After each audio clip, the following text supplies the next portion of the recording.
नमस्कार, सुप्रभात. आजच्या अभ्यास वर्गाची सुरुवात करत आहेत अपर्णा शेदेकर. श्री स्वामी समर्थ. अमृताहुनी गोड नाम तुझे देवा, नाम तुझे देवा. अमृताहुनी गोड नाम तुझे देवा, नाम तुझे देवा. मन माझे केशवा, मन माझे केशवा, का बाण घे, का बाण घे. अमृताहुनी गोड नाम तुझे देवा, नाम तुझे देवा.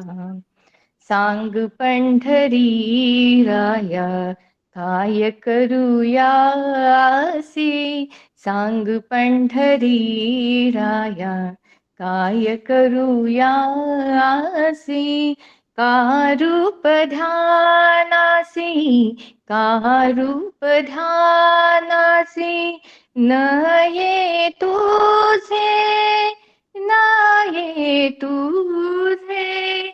अमृताहुनी गोड नाम तुझे देवा, नाम तुझे देवा. कीर्तनी बैसता निद्रे नागविले, कीर्तनी बैसता निद्रे नागविले.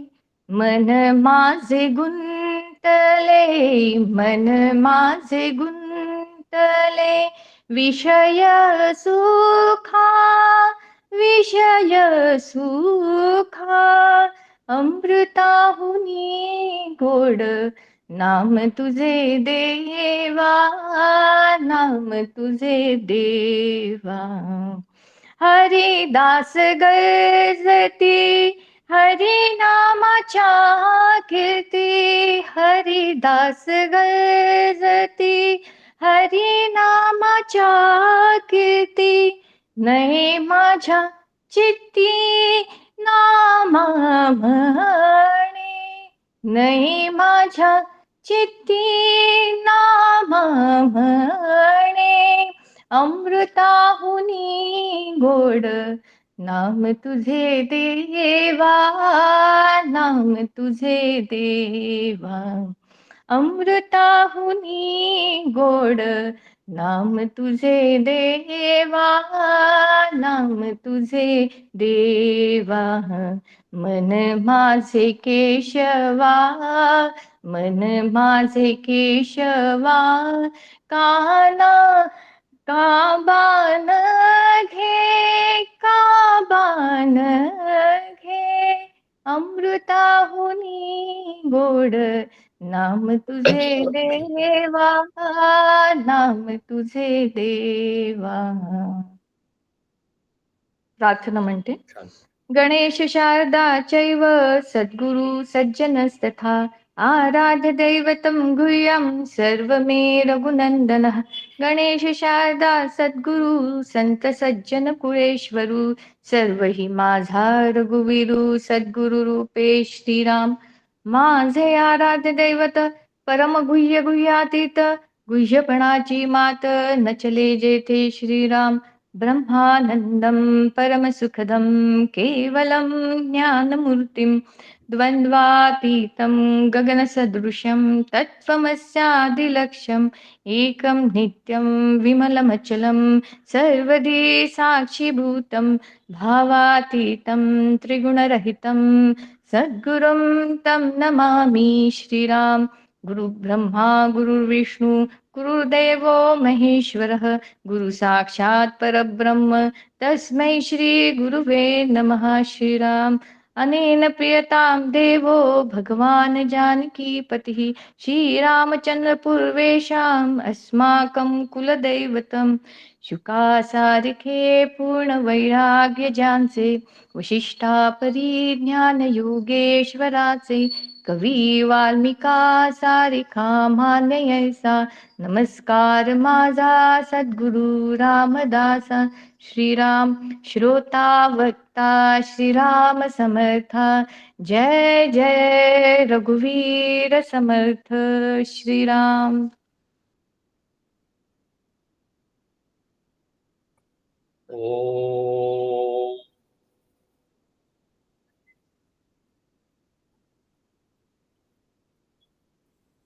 ओम सहनावतु सहनौ भुनक्तु सह वीर्यं करवावहै तेजस्विनावधीतमस्तु मां विद्विषावहै. ओम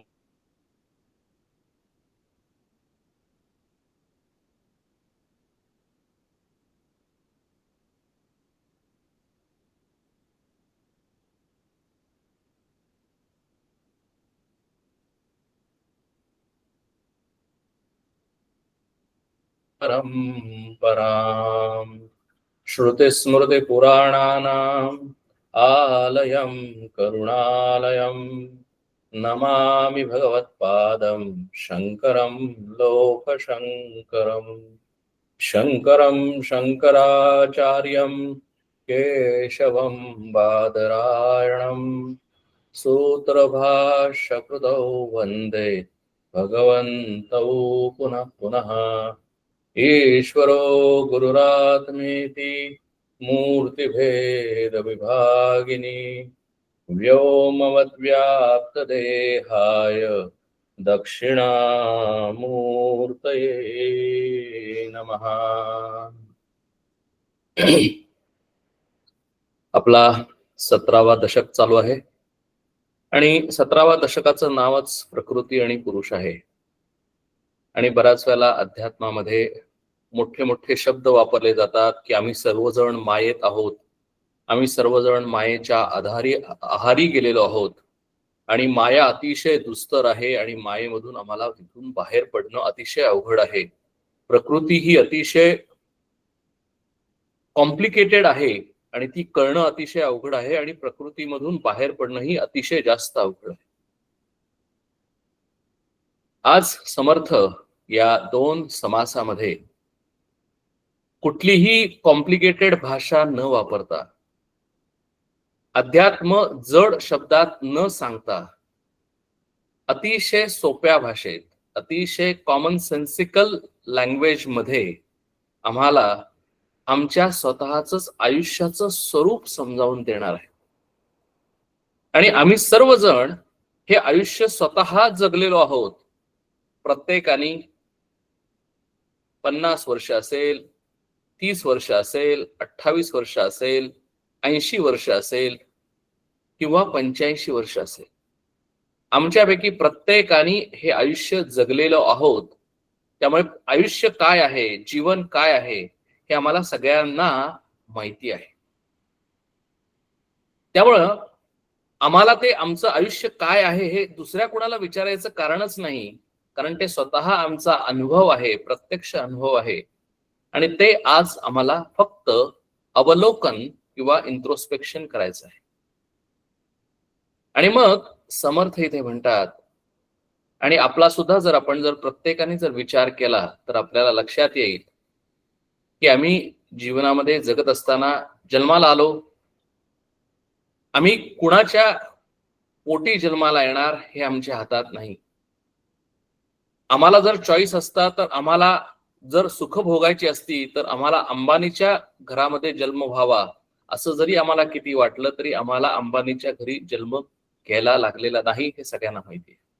म्हणजे थोडक्यात सांगायचा मुद्दा हा आहे की कुणाच्या घरी, कुठल्या घरी जन्म घ्यायचा, ते घर श्रीमंताचं असेल, गरीबाचं असेल, अमेरिकेत जन्म घ्यायचा असेल का भारतात जन्म घ्यायचा असेल का जपानमध्ये जन्म घ्यायचा असेल, हे आमच्या हातात नाही. बर, नंतर आम्ही ज्या वेळेला काम करत असतो, अभ्यास करत असतो, विद्यार्थी दशेमध्ये अभ्यास करणं आमच्या हातात आहे. पण परीक्षेमध्ये पहिला मार्क, पहिला नंबर मिळेल हे आमच्या हातात नाही. हे आमच्या हातात का नाही? तर याचं कारण असं आहे की मी कितीही जरी अभ्यास केला तरी माझ्या कॉम्पिटिशनला असलेले त्या वर्षी जी जी काही मुलं आहेत त्यांचा किती अभ्यास झालेला आहे हे मला माहिती नाही. त्यांचा जर माझ्यापेक्षा जास्त अभ्यास झाला असेल तर त्यांचा पहिला नंबर येईल, माझा पहिला नंबर येणार नाही. किंवा त्या परीक्षेमध्ये मी जे काही ऑप्शनला टाकला असेल तेच जर नेमकं प्रश्न आले तर माझा पहिला नंबर येणार नाही. आणि दुसऱ्यांनी तयारी केली त्या पद्धतीने त्यांना प्रश्न आले तर त्यांचा पहिला नंबर येईल. किंवा मी त्यावेळेला सगळं अभ्यास केला, सगळं अनुकूल आहे, पण त्यावेळेला माझं डोकं चाललं नाही. त्या 2-3 तासामध्ये माझं मेंदू, माझा ब्रेन लॉक झाला, म्हणजे माझी विचारशक्ती थोडीशी कमी झाली, तरी सुद्धा मला माझ्या मनाप्रमाणे मार्क पडणार. म्हणजे परीक्षेमध्ये किती मार्क पडावेत, कुठं ऍडमिशन मिळावी, कुठल्या कॉलेजमध्ये ऍडमिशन मिळावी हे माझ्या हातात नाही. आयुष्यामध्ये जगत असताना मला कुठली नोकरी मिळावी हेही माझ्या हातात नाही. मला किती पैसे मिळावेत हेही माझ्या हातात नाही. माझ्या इच्छा भरपूर आहेत. मला खूप जास्त पैसे मिळावेत, खूप जास्त मला चांगली गाडी विकत घ्यायला मिळावी, माझे चांगले बंगले असावेत, हे सगळं माझ्या इच्छा आहेत, माझ्या कामना आहेत, माझ्या डिझायर्स आहेत, माझ्या नीड्स आहेत. परंतु त्या तशा होतीलच असं मला सांगता येत नाही. म्हणजे याच्यातून आम्हाला काय दिसतं की जीवन जगत असताना अगदी साधा सरळ विचार करायचा झाला तर माझ्या हातामध्ये काही गोष्टी आहेत आणि माझ्या हातामध्ये काहीही गोष्टी नाहीत. म्हणजे काहीतरी या जीवनामध्ये असे काही अननोन फॅक्टर्स आहेत. जर नोन फॅक्टर्स असतील तर मी त्याच्यावर काम करू शकतो, मी ते अनुकूल करून घेण्याचा प्रयत्न करू शकतो. पण जे फॅक्टर्स अननोन आहेत ते मला माहितीच नाहीत तर त्याच्यावर मी काम कसं करणार? आणि त्याला आम्ही लक म्हणतो. आणि म्हणून आम्ही देवाच्या दारी जातो, देवळात जातो, देवाला नमस्कार करतो आणि ते फॅक्टर्स की जे मला अननोन आहेत ते मला फेवरेबल व्हावेत यासाठी परमेश्वराची प्रार्थना करतो. कुणी देवाकडे जात असेल, कुणी निसर्गाकडे जात असेल, पण हे निर्विवाद सत्य आहे की एक अशी शक्ती आहे या जीवनामध्ये की ती शक्ती माझ्यापेक्षा मोठी आहे. ती शक्ती मला दिसत जरी नसली तरी ती शक्ती आहे आहे आहे आणि म्हणून त्या शक्ती पुढे मी नतमस्तक होतो आणि त्या शक्तीला मी आवाहन करतो की मला जीवनामध्ये जगत असताना मला परिस्थिती अनुकूल व्हावी. पण हे जरी खरं असलं, मी कितीही प्रार्थना केली तरी सुद्धा मला ती परिस्थिती अनुकूल होईलच असं सांगता येत नाही. कारण ती परिस्थिती अनुकूल व्हावी का न व्हावी हे कोण ठरवणार? माझं आयुष्य अतिशय सरळ जावं, माझं आयुष्य सहज समाधानाने जावं, माझं आयुष्य सुखाने जावं, माझ्या आयुष्यामध्ये कोणतीही दुःख येऊ नयेत, माझ्या आयुष्यामध्ये मला पाहिजे तसं व्हावं असं प्रत्येकाला जरी वाटत असेल तरी सुद्धा ते असं होईलच असं सांगता येत नाही. आणि यालाच शास्त्रामध्ये असं म्हणलेलं आहे की या जर सृष्टीमध्ये जर मृत्यूलोक जर विचार केला, म्हणजे मनुष्यलोक, की या मनुष्यलोकामध्ये आम्हाला संमिश्र फळ मिळतं. संमिश्र फळ म्हणजे काय की इष्ट आणि अनिष्ट. काही फळं मला पाहिजे तशी मिळतात, माझ्या प्रमाणे मी प्रयत्न केल्यानंतर मला ती अनुकूल होतात आणि ती मला मिळतात, आणि काही फळं मला मिळत नाहीत. आणि ज्या वेळेला फळं माझ्या मनाप्रमाणे, माझ्या अनुकूलतेप्रमाणे मला पाहिजे तसं फळ मिळतं त्यावेळेला मी आनंदी होतो, मी सुखी होतो. आणि ज्या वेळेला मला पाहिजे तसं फळ मिळत नाही, मला अनुकूल असलेली परिस्थिती होत नाही, त्यावेळेला मी दुःखी होतो. आणि म्हणूनच जर आमच्या सर्वांच्या जीवनाचं जर अवलोकन केलं, इंट्रोस्पेक्शन केलं, तर आमच्या जीवनामध्ये काही गोष्टी सुखदायक घडलेल्या आहेत आणि काही गोष्टी दुःखदायक घडलेल्या आहेत. असा कोणीही या जीवनामध्ये, कुठलाही मनुष्य लोकामध्ये जन्मलेला कुठलाही माणूस असेल, त्याच्या आयुष्यामध्ये फक्त चांगल्या गोष्टी झालेल्या आहेत आणि त्याच्या जीवनामध्ये वाईट गोष्टी अजिबात झालेल्या नाहीत, असा एकही माणूस या पृथ्वी तलावर आम्हाला सापडणार नाही. हे निर्विवाद सत्य आहे. मग हे जर सत्य जर असेल तर मग पुढचा प्रश्न येतो की अरे मला काय करायचं आहे, तर मला सुखाचं वर्धन करायचं आहे आणि मला दुःखाचं निराश करायचं आहे, मला दुःख कमी कमी करायचं आहे. हा आमचा प्रत्येक मनुष्याचा प्रयत्न आहे, पुरुषार्थ आहे, इच्छा आहे. हे सुद्धा सगळ्यांना पटण्याजोगच आहे, कारण कुणालाही माझ्या आयुष्यामध्ये दुःख व्हावं, दुःख यावं असं वाटत नाही. म्हणजे आता जर आम्ही जर विचार केला तर या सृष्टीमध्ये, या चराचरामध्ये 3 प्रकारचे माणसं आहेत, 3 प्रकारच्या एंटिटीज आहेत असं आपण म्हणू. एक म्हणजे देवता असतील, ज्याला आम्ही स्वर्गलोक म्हणतो. या स्वर्गलोकामध्ये ज्या देवता असतील त्यांना फक्त इष्ट फळ मिळतात, म्हणजेच त्यांना फक्त चांगली फळं मिळतात. त्यांच्या आयुष्यामध्ये रिलेटिव्हली कमी दुःख आहेत आणि म्हणूनच आम्ही सुद्धा सर्वजण प्रत्येकाला स्वर्ग सुखाची प्राप्ती व्हावी याच्यासाठी कामना करतो, इच्छा करतो. मृत्यू लोकामध्ये आम्हाला संमिश्र फळ मिळतं, म्हणजे इष्ट आणि अनिष्ट दोन्ही मिळतात. आणि म्हणून मृत्यू लोकामध्ये आम्हाला अनुभव येतो तो फक्त चांगल्या सुखाचा आणि वाईट दुःखांचा अनुभव येतो. आणि तिसरे म्हणजे पाताळ लोक किंवा अधो योनी, की ती ज्या योनीमध्ये जी काही एंटिटीज आहेत त्यांना फक्त दुःखच वाट्याला येतं, त्यांना फक्त भोग वाट्याला येतात. म्हणजे जर आपण जर बघितलं तर पशु योनी असेल, पक्षी योनी असेल किंवा झाडं झुडपं इत्यादी असेल, या सर्व योनींना कोणताही पुरुषार्थ नाही, त्यांना कोणताही प्रयत्न करता येत नाही. त्यांना फक्त त्यांच्या वाटेला आलेले जी दुःख आहेत ती दुःखच फक्त त्यांना भोगणं कर्मप्राप्त आहे. असं कधी होतं का की चिमणीनं साधं घरटं बांधण्याच्या ऐवजी तिनं एक अतिशय सोन्यानी मढवलेलं घर बांधलेलं आहे? असं कधीच होत नाही. पण माणसाकडे ती इच्छा आहे आणि माणसाकडे ती बुद्धी आहे, म्हणून माणसाकडे पुरुषार्थ आहे. आणि चिमणीकडे पुरुषार्थ नाही, कारण तिला फक्त तिचे ज्या बेसिक नीड्स आहेत, अन्न वस्त्र निवारा आणि प्रजोत्पत्ती, एवढंच तिच्या बेसिक नीड्स आहेत, त्या ती करते आणि ती मरते. म्हणजे तिचं जर जीवन जर आम्ही अवलोकन केलं, कुठल्याही प्राण्याचं जीवन जर आम्ही अवलोकन केलं, झाडं झुडपांचं जीवन जर आम्ही अवलोकन केलं, तर त्यांच्या हातामध्ये काहीही नाही, पुरुषार्थ नाही, फक्त भोगायचं एवढंच त्यांच्या हातात आहे. आणि त्यांचा भोग म्हणजे फक्त दुःख आहे, हे आपल्या सगळ्यांना कळलं असेल.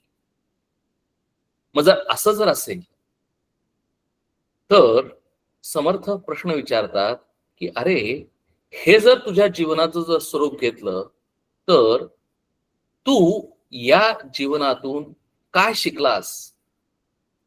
अध्यात्म म्हणजे नक्की तू काय शिकलास आणि काय केल्यानंतर? कारण आज अध्यात्माला सुद्धा अनेक गोष्टी आहेत. अध्यात्म म्हणल्यानंतर आम्ही भक्ती करतो, अध्यात्म म्हणल्यानंतर आम्ही पूजा अर्चना करतो, अध्यात्म म्हणल्यानंतर आम्ही स्तोत्र पठण करतो, अध्यात्म म्हणल्यानंतर आम्ही अनेक प्रकारच्या साधना करतो, अनेक प्रकारचे कर्मयोगानं वागायचा प्रयत्न करतो, ध्यान धारणा करायचा प्रयत्न करतो.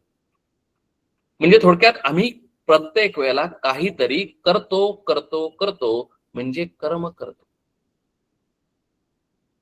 पण मग कर्म करताना जसं व्यवहारामध्ये आम्ही जीवनामध्ये जगत असताना ऑफिसमध्ये जातो आणि कर्म करतो आणि आम्हाला चांगली इन्क्रिमेंट मिळावी, प्रमोशन मिळावे, पैसे मिळावे याच्यासाठी प्रयत्न करतो, तसं अध्यात्मामध्ये सुद्धा आम्ही वेगवेगळी कर्म करतो आणि कर्म केल्यानं आम्हाला आमची सुख वाढावं, परमेश्वराची प्राप्ती व्हावी, दुःख कमी व्हावी, यासाठी आम्ही कर्म करतो. म्हणजे हे सुद्धा एक कर्मच आहे, तेही एक कर्म आहे, परमार्थामध्ये असलेलं सुद्धा कर्म आहे. मग याचा परिणाम काय होतो हे थोडंसं बघितलं पाहिजे परत एकदा, की जर आम्ही जर कर्म करत असेल तर आम्ही कर्म कसं करतो आणि मग त्या कर्मानी आम्ही बद्ध कसे होतो, म्हणजेच आम्ही मायेमध्ये अडकून कसे पडतो. बघा, माया वगैरे फार मोठे शब्द वापरायचं सुद्धा कारण नाही. जर आम्ही कर्मानी आम्ही कसे या मृत्यू लोकामध्ये अडकून पडतो किंवा कसं आमचं जीवन जातं, एवढं जर आम्ही इंट्रोस्पेक्शन केलं तरी आम्हाला अध्यात्म कळल्यासारखं आहे. कर्म करताना आम्ही काय म्हणतो की मला हे पाहिजे आहे, मला ही इच्छा आहे, मला हे भोगायचं आहे. म्हणजे काय तर मला आपण परत तेच उदाहरण घेऊ, कंपनीतलं उदाहरण घेऊ किंवा विद्यार्थ्याचं उदाहरण घेऊ की मला आज पहिला नंबर पाहिजे आहे म्हणून मी अभ्यास करतो, म्हणजे मी कर्म करतो. मग माझं कर्म कसं करतो, मी अभ्यास नुसता करत नाही तर मला पहिला नंबर पाहिजेच आहे या फळाच्या दृष्टीनं मी कर्म करतो. आणि या फळाच्या दृष्टीनं मी कर्म केल्यानंतर ज्या वेळेला मी कर्म करतो त्यावेळेला जर फळ मला पाहिजे तसं मिळालं तर मी सुखी होतो, आणि मी जर पाहिजे तसं मिळालं नाही तर दुःखी होतो. मी कर्म करतोय म्हणल्यानंतर मी त्या कर्माचा कर्तृत्वपणा घेतो आणि मी करतो असं म्हणतो. आणि म्हणून ज्यावेळेला मी करतो त्यावेळेला मला त्याचं भोक्तृत्व म्हणजे मला ते एक्झिक्यूट केल्यानंतर त्याच्यासाठी येणारं जे सुख असेल किंवा दुःख असेल ते दोन्हीही मला भोगायला लागतं. मग भोगायला कोणाला लागतं, मला लागतं. मग मी कोण, तर मी म्हणजे देह आहे. हा आमच्या सगळ्यांचा एक अतिशय मोठा समज आहे आणि तोच या समासाचा विषय आहे. परत एकदा आपण तोच मी शेअर करतो आणि मग आपण तो समास वाचूया. या प्रस्तावनेनंतर आपल्याला समासात समर्थांना नक्की काय म्हणायचंय कळेल आणि समर्थ ह्याच्यावर आपल्याला सोल्युशन देणार आहेत. कारण समर्थ कधी नुसतं प्रॉब्लेम स्टेटमेंट सांगत नाहीत, तर समर्थ इथं आम्हाला सोल्युशन देतात आणि ते सोल्युशन अतिशय कॉमन सेन्सिकल आहे, अतिशय कळायला सोपं आहे, फक्त ते आम्ही इम्प्लिमेंट करायचं आहे. समास 6 देहात्म निरूपण. श्रीराम. आत्मा देहामध्ये असतो, नाना सुखदुःखे भोगितो, शेवटी शरीर सोडून सांडून जातो एकाएकी श्रीराम. आता हे सुद्धा अतिशय सगळ्यांना कॉमन सेन्सिकल आहे. आपल्या सगळ्यांना माहिती आहे की ज्या वेळेला मी या शरीरामध्ये आहे तोपर्यंत मला सुखदुःख आहे.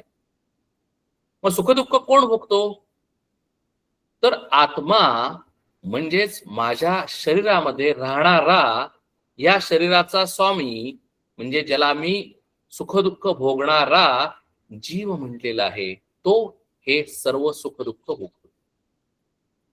म्हणजे या शरीराचा स्वामी कोण आहे, आत्मा आहे, जो मला चैतन्य स्वरूप देतो, जो माझ्या शरीराला जिवंत ठेवतो. आणि हेही आम्हाला कळायला अतिशय सोपं आहे की ज्या वेळेला या शरीराचा मृत्यू होतो त्यावेळेला या शरीरामधून काहीतरी निघून जातं, कारण शरीर तिथं पडलेलं आम्हाला सगळ्यांना दिसतं.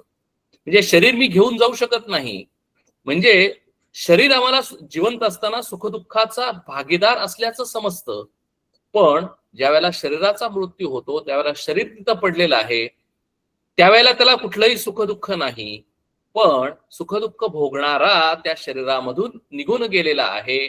म्हणजे त्या शरीराचा स्वामी कोणतरी भोगणारा कोण आहे, तर तो जीव आहे, तोच सुखदुःख भोगतो.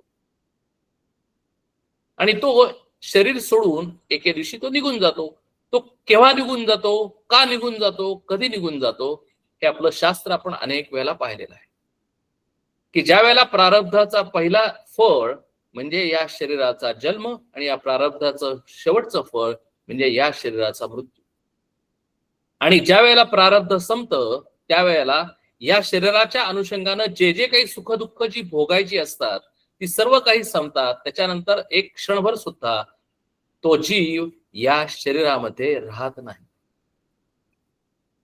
हे आमच्या सगळ्यांना कॉमन सेन्सिकली अतिशय पटतं, बरोबर आहे ना. अगदी काहीच त्यात काही चुकीचं काही नाही, आम्हाला सगळ्यांना समजतं, कळतं. शरीरी शक्ती तारुण्यपणी नाना सुखे भोगती प्राणी, अशक्त होता वृद्धपणी दुःखे भोगी श्रीराम. समर्थ म्हणतात की ज्याला आम्ही तरुण असतो त्यावेळेला आम्हाला कितीही आमच्या शरीरामध्ये ताकद आहे, शरीरामध्ये शक्ती आहे, आणि त्या शरीराच्या शक्तीनं, त्या शरीराच्या अनुषंगानं, त्या शरीराच्या योगानं, त्या शरीरामुळे मी सर्व सुखदुःखे भोगतो. मला काय पाहिजे ते खातो, बासुंदी खातो, गुलाबजाम खातो, जे आवडतं ते मी खातो, पाणीपुरी खातो, वडापाव खातो आणि अतिशय जास्त वडापाव खाल्ल्यानंतर पोट बिघडलं की ते दुःख सुद्धा मीच भोगतो. म्हणजे शरीरामध्ये असताना सुखदुःख भोगणारा तो जीव किंवा जीवात्मा हा तरुणपणी अतिशय शक्तिवान असतो आणि अशक्त होता तो वृद्धपणी अनेक दुःख भोगतो. हे आम्हाला माहितीये की वृद्धपणी शरीर साथ देत नाही, शरीराला अनेक विकार येतात आणि त्या विकाराच्या अनुषंगानं आमच्या मनामध्ये अनेक दुःख निर्माण होतात.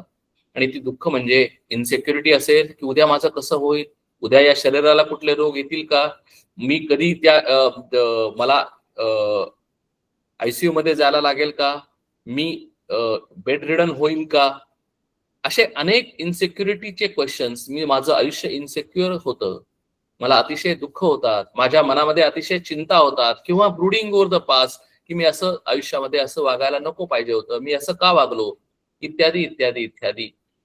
त्यावेळेला शरीर वृद्ध झालेलं आहे, माझं मन आहे तसंच आहे. त्यामुळे त्या वृद्धपणी शरीर ज्याला ताकद कमी येते त्यावेळेला दुःख भोगण्याची शक्ती कमी होते आणि म्हणून आम्हाला ती दुःख जास्त वाटतात. याचं कारण असं आहे की शरीर त्या शरीराची कपॅसिटी कमी होते. मरावे ना ऐसे आवडी, हातपाये खोडून प्राण सोडी, नाना दुःखे अवघडी वृद्धपणी श्रीराम. समर्थ अगदी अतिशय कॅन्डिड त्याचं एक्सप्लेनेशन देतात की अरे वृद्धपणी मला मरायचं जरी असेल तरी सुद्धा मी मरू शकत नाही, कारण जोपर्यंत माझं प्रारब्ध आहे तोपर्यंत तो जीवात्मा हे शरीर सोडत नाही. कितीही बेड रिडन असेल तरीही तो माणूस या शरीरातून जाऊ शकत नाही. आणि म्हणून आम्हाला अतिशय दुःख होतं आणि म्हणून समर्थ इथं म्हणतात की समर्थ आम्हाला विवेक करायला, विचार करायला प्रवृत्त करतायत. समर्थांना हे आम्हाला माहित नाही का, आम्हाला सगळ्यांना माहिती आहे, पण समर्थ ह्याच्यावर आम्हाला विचार करण्यासाठी प्रवृत्त करतात की अरे मग तू विचार कर की वृद्धपणी का जास्त दुःख होतं आणि तरुणपणी का दुःख कमी होतं, वृद्धपणी का इन्सिक्युअर जास्त वाटतं, वृद्धपणी चिंता काळजी का वाटते, भीती का वाटते, याचा तू विचार कर.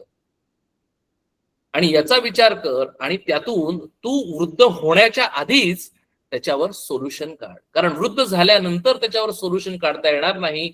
वृद्धपणी वी आर हेल्पलेस. अहो आम्हाला आमच्या स्वतःला आमचं शरीर या कॉटवरून दुसऱ्या कॉटवर किंवा या कॉटवरून 2 पावलं चालताना सुद्धा स्वतः येत नाही.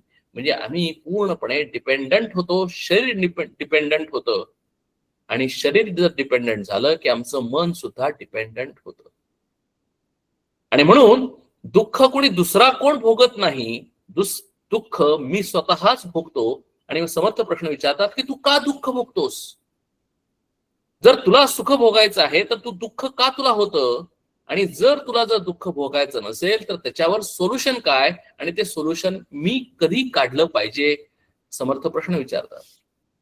देह आत्म्याच्या संगती काही एक सुख भोगती, चरफडून जाती देहांत काही श्रीराम. समर्थ म्हणतात की आता प्रश्न लक्षात घ्या की हे संबंध देह आणि आत्म्याचा संबंध आहे. म्हणजे दोघं जण आहेत. दोघं कोण आहेत, एक आत्मा आहे, जीवात्मा आहे, आणि दुसरा आहे देह म्हणजे शरीर आहे. आता एक नाही, आता 2 त्याचा विचार करायला सांगतात. आणि मग काय म्हणतात की अरे तो जीवात्मा तुझ्या देहाच्या संगतीनं सुख दुःख भोगतो.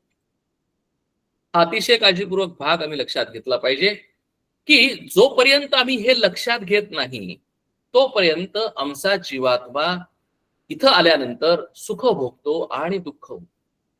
आणि म्हणून समर्थ शब्द वापरतात की जर आम्ही समजून घेतलं नाही, म्हणून अध्यात्म कितीही जरी आम्ही साधना केल्या आणि हा विचार, हा विवेक जर केला नाही, आत्मानात्म विवेक जर आम्ही केला नाही, दृश्य विवेक जर केला नाही, तर चरफडून जाती देहांतकाळी, समर्थांनी अतिशय स्पष्टपणानं सांगून ठेवलेलं आहे. कारण जिथं प्रॉब्लेम आहे तिथंच सोल्युशन केलं पाहिजे, जो प्रॉब्लेम आहे तो सॉल्व्ह केला पाहिजे. प्रॉब्लेम कुठे आहे, प्रॉब्लेम आहे की देह आणि आत्म्याची संगती, याच्यामध्ये प्रॉब्लेम आहे. मग संगतीमध्ये काय प्रॉब्लेम आहे? तर संगती अशी आहे की मी देह आहे आणि तो आत्म्यावर अवलंबून आहे असं आमचं सगळ्यांचं म्हणणं आहे. हा आम्हाला प्रॉब्लेम आहे. म्हणजे आम्ही देहात्म बुद्धी ही आमची प्रखर आहे. म्हणजे मी देह आहे, देहामुळं आत्मा आहे, या देहामध्ये तो आत्मा राहायला आलेला आहे असं आम्ही मानलेलं आहे, असं आम्ही धरून चाललेलो आहे. हा आमचा प्रॉब्लेम आहे. हा प्रॉब्लेम काय आहे? म्हणजे थोडक्यात काय की आत्मा दिसत नाही पण देह दिसतो. आणि म्हणून कळायला अतिशय सोपं आहे की प्रॉब्लेम कुठे आहे किंवा महत्वाचं कोण आहे? देह हा महत्वाचा आहे. देहाला सुख दुःख होतात, देहामुळं सर्व काही चालतं. म्हणून आम्ही या देहाला जास्त महत्व देतो. आम्ही आत्म्याचं वर्णन जाणू शकत नाही, आत्मा काय आहे हे कळून घेऊ शकत नाही. आणि म्हणून आमच्याकडे देहात्म बुद्धी आहे, म्हणजेच आम्ही प्रकृतीमध्ये आहे, म्हणजेच आम्ही मायेमध्ये आहे, आणि माया म्हणजेच देह आहे. म्हणजे जोपर्यंत आम्ही देह आहोत हे आमच्या मनामध्ये ज्या वेळेला घट्ट बसलेलं आहे आणि त्या देहाच्या अनुषंगानं आम्ही सुखदुःख भोगतोय, देहाच्या अनुषंगानं आम्ही सगळे प्रसंग उपभोगतोय, देहाच्या अनुषंगानं आम्ही जेवतोय, देहाच्या अनुषंगानं आम्ही गुलाबजाम बासुंदी खातोय, देहाच्या अनुषंगानं आम्ही लोकांच्या मध्ये वावरतोय.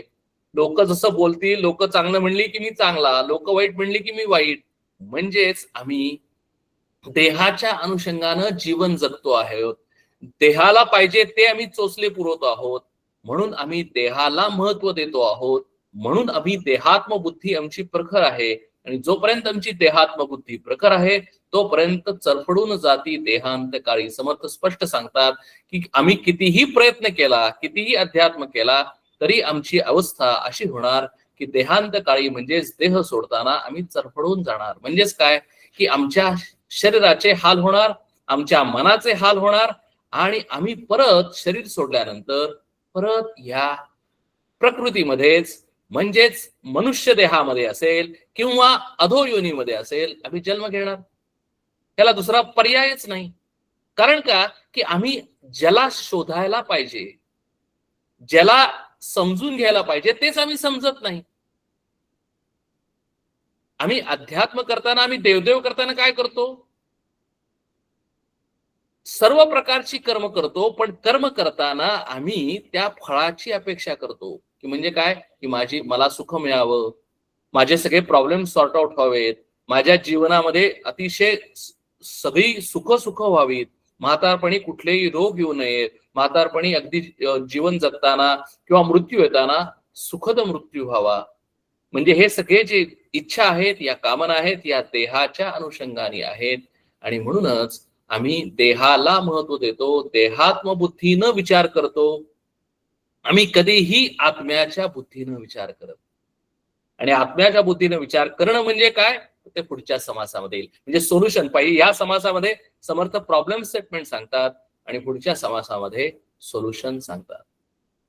ऐसा आत्मा दुःखदायक, एकांचे प्राण खेती एक, आणि शेवटी निरार्थक काहीच नाही सिद्धा. म्हणून समर्थ म्हणतात की अरे अशा वेळेला आत्माच दुःखदायक आहे असं आम्हाला वाटतं.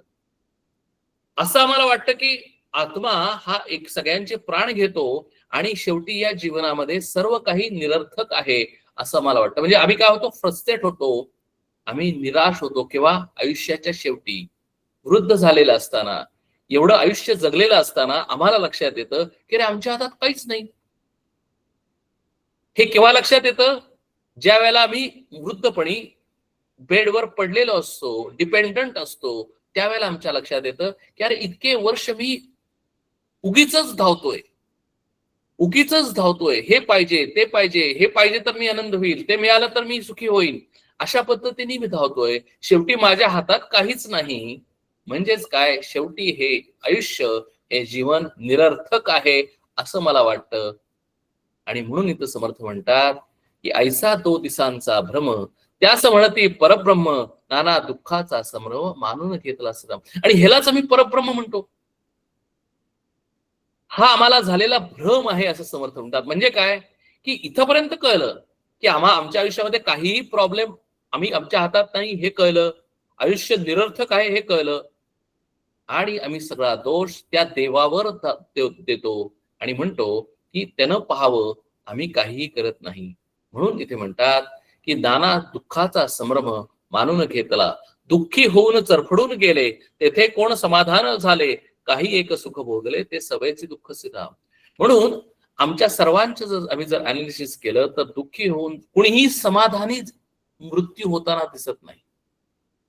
असं जर एखाद्या माणसाने ठरलं की अरे मी आयुष्यामध्ये अतिशय सुखदुःख भोगलेली आहेत, कबूल, माझ्या आयुष्यामध्ये it is full of good and bad things, कबूल, माझ्या आयुष्यामध्ये सर्व गोष्टी, life is roller coaster ride, पण आता माझ्या आयुष्यामध्ये मला भोगण्यासारखं काही नाही, मला काहीही नको आहे, आय एम एक्स्ट्रीमली हॅपी, मी सुखी समाधानी आहे, असं आम्ही कुणाच्याही आमच्या मनात येत नाही. म्हणलं तर आम्ही फक्त शब्दांनी म्हणतो, पण ते आमच्या कृतीतून, आमच्या आचरणातून, आमच्या मनातून दिसलं पाहिजे. आणि आम्ही सगळ्या जगाला जरी फसवलो तरी आम्ही स्वतःला फसवू शकत नाही.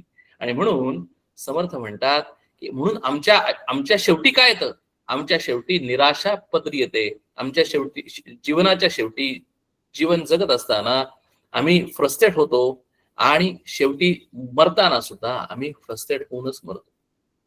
आणि म्हणूनच जन्मदारभ्य आठवावे म्हणजे अवघे पडेल ठावे, नाना दुःखे मोजावे काय म्हणून निसराम, ऐसी आत्म्याची संगती नाना दुःखे प्राप्त होती, दैन्यवाणे होऊन जाती प्राणी मात्र श्रीराम.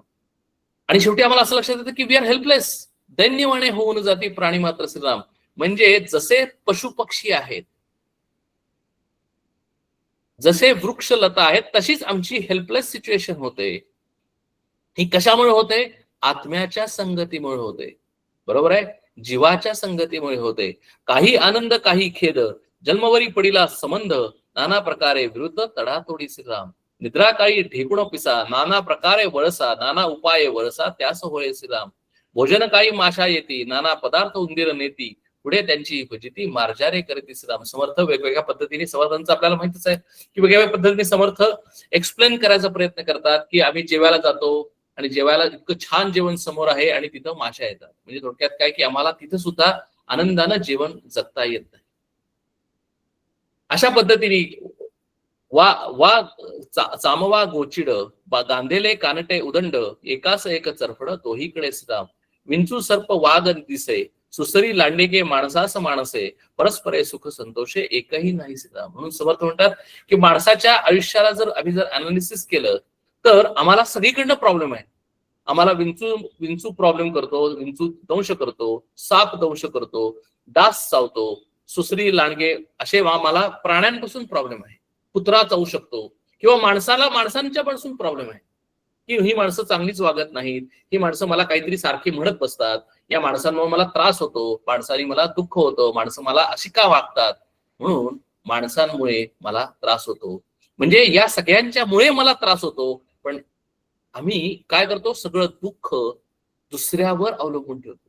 आम्ही काय करतो, डिपेंडन्सी कोणावर ठेवतो, दुसऱ्यावर ठेवतो. म्हणजे मला दुःख कोणावर झालं, त्या माणसामुळे झालं, माझ्यामध्ये काही प्रॉब्लेम नाही, त्या माणसामुळे मला दुःख झालं, तो माणूस मला असं म्हणला म्हणून मी दुःखी झालो.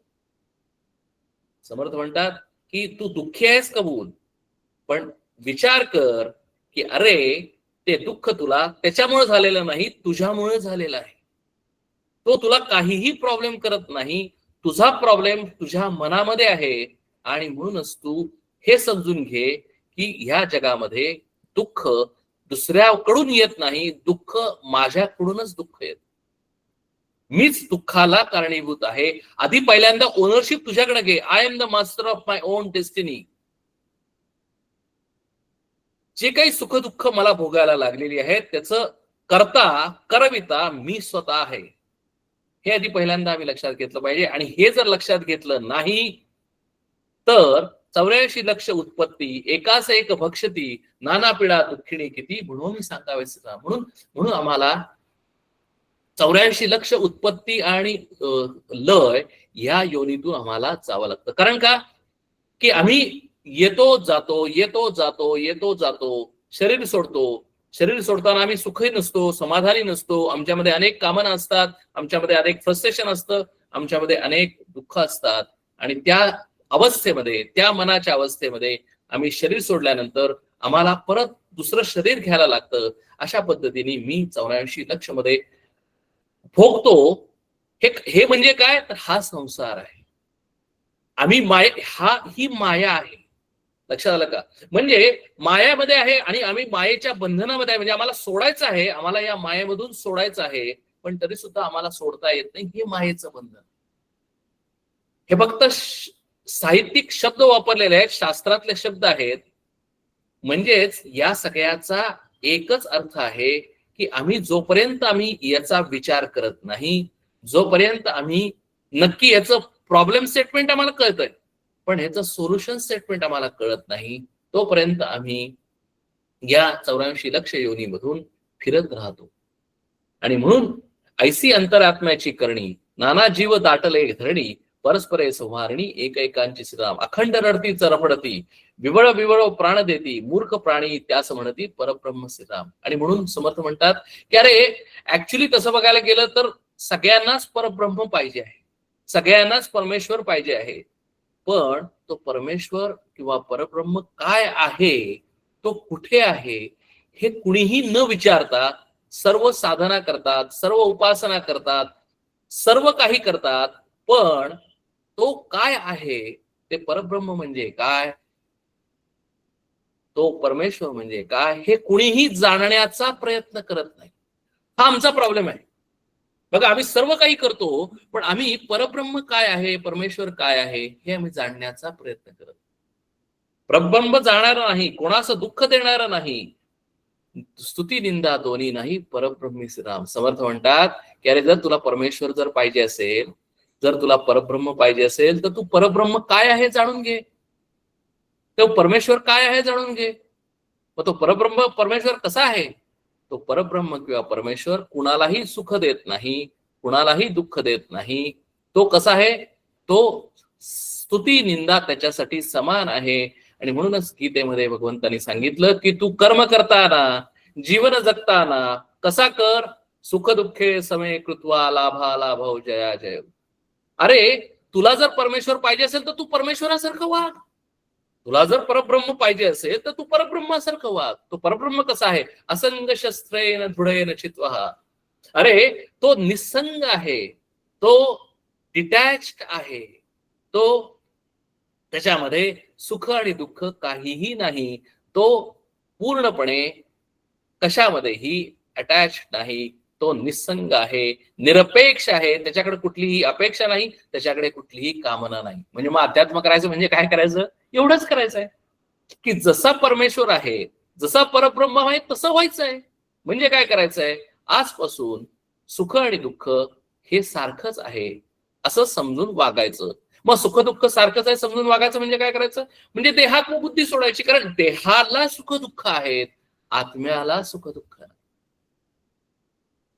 जर देहात्म बुद्धी सोडायची म्हणजे काय, मायेतून बाहेर पडायचं म्हणजे काय, एवढंच करायचंय. मायेतून बाहेर पडायचंय म्हणजे मायेमध्ये सुख दुःख आहेत, मायेमध्ये भेद आहेत. आणि म्हणून जर मायेमधून जर बाहेर पडायचं असेल, प्रकृतीमधून जर बाहेर पडायचं असेल, तर पुरुषासारखं झालं पाहिजे. मग पुरुष कसा आहे, त्याच्यासाठी स्तुती निंदा सेमच आहे. पुरुष कसा आहे, तो निसंग आहे. आणि म्हणून आम्हाला जर अध्यात्म करायचं असेल, हे जीवनाचं अनालिसिस जर ओळखलं, तर या शरीरामध्ये असताना, जिवंतपणी असताना, या शरीरामध्ये चैतन्य असताना, या शरीरामध्ये ताकद असताना, शक्ती असताना एवढाच अभ्यास करायचा आहे. अभ्यासेन तु कौंतेय वैराग्येन तु गृह्यते. आत्मा काय आणि अनात्मा काय हे जाणून घ्यायचं आहे. आणि आत्म्याला वेगळं करायचं आहे आणि अनात्म्याला वेगळं करायचं आहे. या शरीरामध्येच ते चैतन्य आहे, या शरीरामध्येच तो आत्मा आहे. आज मी शरीराला जास्त महत्व देतो म्हणून माझ्याकडे देहात्म बुद्धी आहे, ती बुद्धी मला आत्मबुद्धी करायची आहे. म्हणजे काय करायचंय, आत्म्याला जास्त महत्व द्यायचं आहे आणि देहाचं महत्व कमी करायचं आहे. म्हणजे या शरीरामध्ये असताना मला फक्त आत्मबुद्धी, म्हणजे बुद्धीचेच प्रकार आहेत. म्हणजे आज माझी खालची बुद्धी आहे, म्हणजे कुठली, देहात्म बुद्धी आहे. ती बुद्धी साधनेनी किंवा विचाराने वरती वरती न्यायची आहे. वरती न्यायची म्हणजे काय करायचं, ती वरती जात नाही, तर ती मेधा शक्ती म्हणजे मेधा बुद्धी म्हणजेच आत्मबुद्धी करायची आहे. म्हणजेच काय करायचं आहे, तर बेसिकली आत्म्याचं महत्व जाणून घेऊन त्याच्यासारखं व्हायचं आहे. आणि म्हणूनच हनुमंतानी आम्हाला अतिशय, हनुमंत म्हणजे आमचे दैवत आहे. आणि मग जर श्रीरामाला जर पाहिजे असेल, श्रीरामाची जर दर्शन पाहिजे असेल, आत्मारामाचं दर्शन पाहिजे असेल, तर आम्हाला आमचे मारुतीराय अतिशय जवळचे आहेत. आणि मारुतीरायांनी आम्हाला सांगितलंय की देह बुद्ध्या तू दासोहम. देहबुद्धीनं जर विचार केला तर मी तुझा दास आहे, म्हणजे तू माझा स्वामी आहेस, मी तुझा दास आहे. दासाला कोणतीही इच्छा नसते, दासाला कोणतीही अपेक्षा नसते, दासाला काहीही मिळवायचं नाही, काहीही अकम्प्लिश करायचं नाही. मग दासाला काय करायचंय, दासाला फक्त सेवा करायची आहे. मग सेवा करायची म्हणजे काय, तर या शरीरामध्ये असताना मला सुख आली काय दुःख आली काय, मी समत्व भाव ठेवायचा आहे. सुख आली काय दुःख आली काय, मी शांतपणानं जगायचं आहे. याच शरीरामध्ये असताना कुठल्याही इच्छा, कुठल्याही कामना, कुठलीही डिझायर्स मी मनामध्ये कल्टिवेट करायची नाही. मग मला काय करायचंय, मला एवढंच करायचं की माझ्या आयुष्यामध्ये जे जे काही समोर आलेलं आहे, प्रसंग आलेले असतील, काहीही आलं असेल, ते शांतपणानं माझं रोल मला पार पाडायचा आहे, माझं मला कर्म करायचं आहे. मी करता नाही, मी कर्म करत नाही, आणि जे काही कर्मापासून फळ मिळेल तेही मला नको आहे. कुठलंही फळ मिळालं तरी चालेल, जे जे काही फळ मला मिळेल ते मी प्रसाद बुद्धी घेऊन घेईन. असं ज्यावेळेला मी कर्म करेन, त्याच वेळेला माझ्यामध्ये निंदा आणि स्तुती एकच भाव असेल. तेच माझ्या मनामध्ये सुख दुःख एकच आहे असं माझं म्हणावं. असं करता करता करता, अशा पद्धतीने जगता जगता, अशा पद्धतीने जीवनामध्ये जगता जगता माझ्यामध्ये देहात्मबुद्धी हळूहळू कमी होईल, देहाचं प्रेम हळूहळू कमी होईल, आणि आत्म्याचं प्रेम वाढेल. आणि माझी आत्मबुद्धी ही शार्पन होईल. आणि म्हणून तो म्हणतो की जीवबुद्ध्या त्वम अंशकः आणि आत्मबुद्ध्या त्वम एव अहम इति मे निश्चिता मती. मती म्हणजे अतिशय शुद्ध बुद्धी म्हणजे मती आहे. त्यालाच आपण पंडा बुद्धी म्हणतो. पंडित म्हणजे ज्याची बुद्धी अतिशय सूक्ष्म आहे, अतिशय शुद्ध आहे. अशा पद्धतीने तो आत्मबुद्धीनं विचार करतो. असा जो आहे तो जीवनामध्ये काहीतरी मिळवतो. आणि असं ज्या वेळेला मिळवतो त्यावेळेला काय होतो, तोच म्हणतो की शरीर पडलं तर मला काही प्रॉब्लेम नाही. या शरीरात असतानाच तो आनंदी आहे. या शरीरात असतानाच त्याला काहीही मिळवायचं नाही, काहीही अकम्प्लिश करायचं नाही. सुख आली तरी तो हॅपी आहे, दुःख आली तरी तो हॅपी आहे. त्याला काहीही, तो फक्त निसंग राहून, अलिप्त राहून, डिटॅच राहून तो सर्व गोष्टी करतो, बाकी काहीही नाही. आणि म्हणून इथं एक्सप्लेन करण्यासाठी समर्थ म्हणतात की उदंड शिव्या तिथल्या तितुके अंतरात्म्यास लागल्या, विचार पाहता प्रत्यय आल्या येथा तथ्य. म्हणून समर्थ म्हणतात की रे तूच विचार कर. एखाद्या माणसाला मी शिव्या दिल्या, एखाद्या माणसाला मी वाईट म्हणलं, आम्हाला लगेच लागतं का? कुणाला लागल्या त्या शिव्या? जोपर्यंत मी ऍक्सेप्ट करत नाही, मला किती लोकांनी वाईट म्हणलं आणि जोपर्यंत मी ऍक्सेप्ट करत नाही तोपर्यंत मी वाईट होऊ शकत नाही. आणि म्हणून समर्थ म्हणतात की कॉमन सेन्सली विचार कर, अंतरात्म्याला लागल्या का तुला लागल्या? तर आन्सर येईल की मला लागल्या. मला लागल्या म्हणजे कुणाला? मनाला लागल्या. म्हणजेच काय झालं की मी स्वतःला जीव आहे हे समजून घेतलं, मी स्वतःला देह आहे हे समजून घेतलं. आणि म्हणून या पद्धतीने मी वागलो, या पद्धतीने मी विचार केला, या पद्धतीने मी जीवन जगलो, म्हणूनच माझ्याकडे दुःख आहे. आता ह्याच्यात परमेश्वराचा काय प्रॉब्लेम आहे? परमेश्वराचा काय रोल आहे? काहीही रोल नाही. समर्थ म्हणतात, आणि समर्थ पुढे शिव्यांची लाखोरी वाहतात. दगडीचा, पटकीचा, लवंडीचा, गदडीचा, कुतरीचा, ओळंगीचा, ऐसा हिशेब शिव्यांचा किती म्हणून सांगावा श्रीराम. इतके परब्रह्मी लागेना, तेथे कल्पनाची चालेना, तडातोडीचे ज्ञान मानेना, कोणी एका श्रीराम. म्हणून आयुष्यामध्ये जर आम्हाला अध्यात्म काहीही कळलं नाही तरी एवढं तरी कळलं की आम्ही I don't want to depend on other people. जसं मला लोकांनी काहीही म्हणलं तरी काही हरकत नाही, मी माझं मी काम करत राहीन. लोक मला चांगली म्हणतील, कोणी निंदा कोणी वंदा. अध्यात्मानी वागणे हाच आमचा धंदा. म्हणजे काय, मी I am not dependent on other person. तो मला चांगलं म्हणलं तरी मला काही प्रॉब्लेम नाही, तो मला वाईट म्हणलं तरी मला काही प्रॉब्लेम नाही. मी इतरांसाठी जगतच नाही, मी फक्त माझ्या परमेश्वरासाठी जगतो. हाच स्वामी भाव आहे, हाच दासभाव आहे, हाच देहबुद्ध्या तू दासोहम. म्हणजे या जीवनामध्ये जगत असताना, या शरीरामध्ये जगत असताना हा एकच भाव आहे, बाकी काहीच नाही. की ह्या शरीरानं जे जे काही घडेल, जे जे काही कर्म होईल ते त्वमेव केवलम करतासी, त्वमेव केवलम धरतासी, त्वमेव केवलम हरतासी. अरे मी काहीच करत नाहीये, सगळं तूच करतोयस.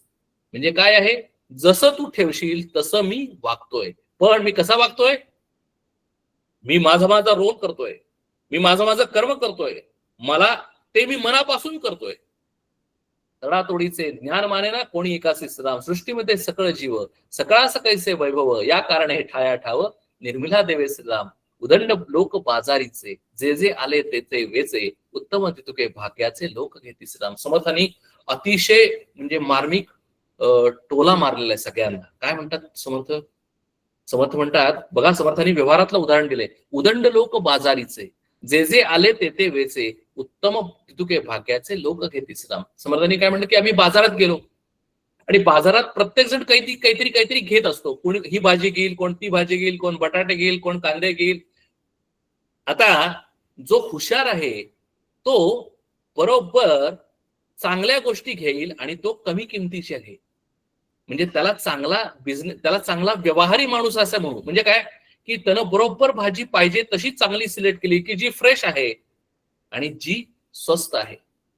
कारण का की तो हुशार आहे, तो जाणता आहे, तो विवेकी आहे. समर्थ म्हणतात उत्तम तितुके भाग्याचे लोक घेती सदाम. म्हणून जे भाग्यवंत आहेत, जे उत्तम लोक आहेत, त्यांनाच फक्त चांगल्या गोष्टी मिळतात. बाकीचे सगळ्यांना भाजी किडकी मिळेल, बटाटे काहीतरी काळे झालेले असतील. कारण का की आम्हाला आमच्याकडे बेसिक व्यवहाराचं सुद्धा ज्ञान नाही. तसं इथं अध्यात्मामध्ये बरं आहे की आम्ही सर्व गोष्टी करतो, बाजारात जातो, या गुरुकडे जातो, त्या गुरुकडे जातो, हे करतो, ते करतो, ते करतो, ते करतो, पण आम्हाला रिझल्ट मिळत नाही. कारण का की आम्हाला नक्की काय करायचं माहिती नाही, कशा पद्धतीने व्यवहार करायचा आम्हाला माहिती नाही, कशा पद्धतीने परमार्थ करायचा हे सुद्धा आम्हाला माहिती नाही. आणि म्हणून समर्थ म्हणतात म्हणून आम्ही भाग्यवान नाही.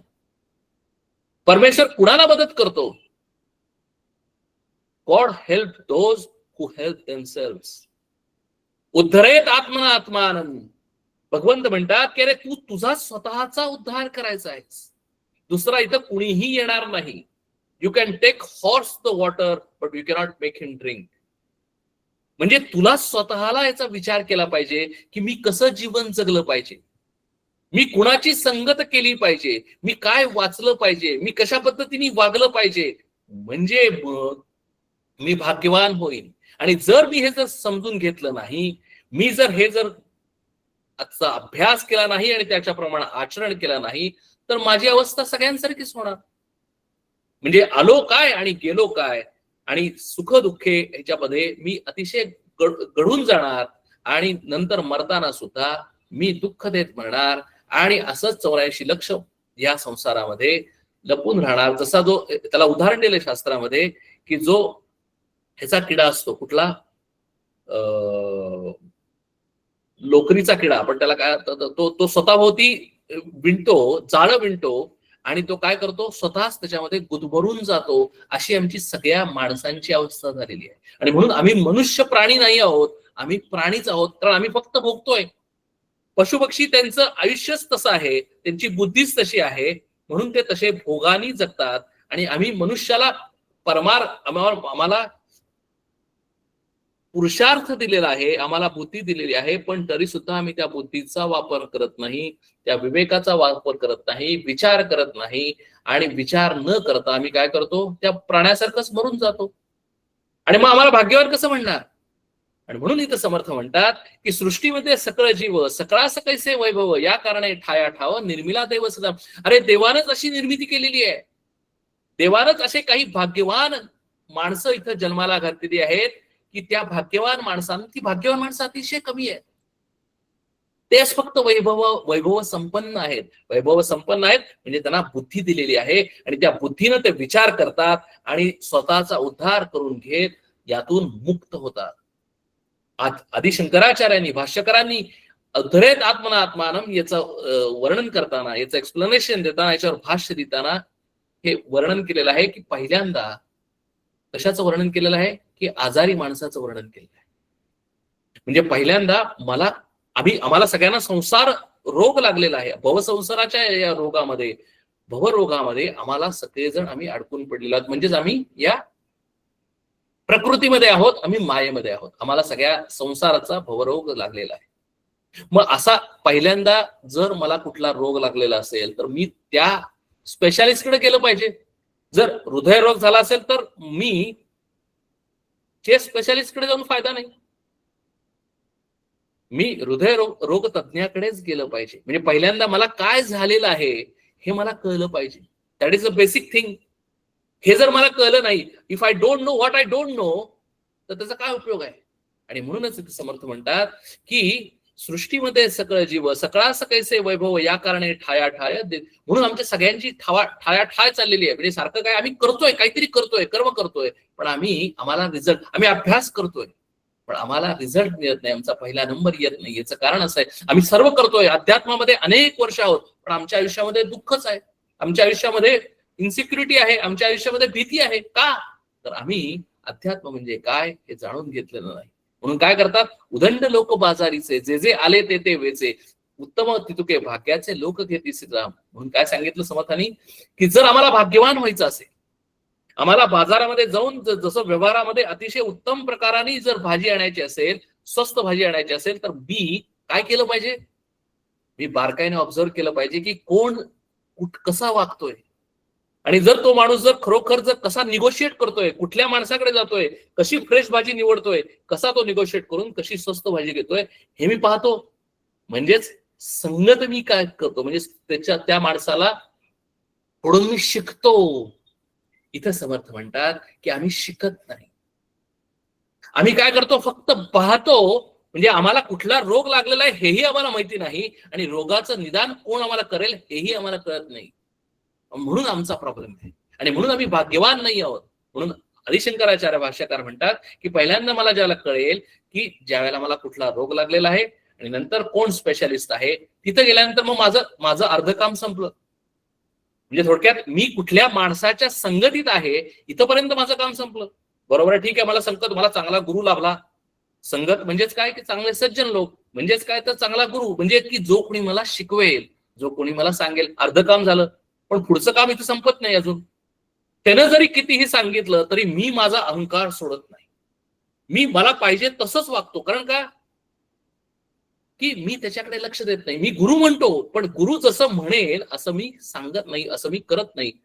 आचार्य म्हणतात, भाष्यकार म्हणतात की रोगाचं निदान झालं. काय झालं, डायबिटीस आहे कळलं. मी त्या डायबेटिक असलेल्या म्हणजे स्पेशालिस्ट माणसाकडे गेलो आणि त्यांनी मला निदान केलं की तुला डायबिटीस आहे. बरोबर आहे, ठीक आहे, मला भवसागराचा रोग लागलेला आहे, बरोबर, मान्य. म्हणून मग काय केलं, त्याच्यानंतर तो मला प्रिस्क्रिप्शन देतो की गोळ्या देतो.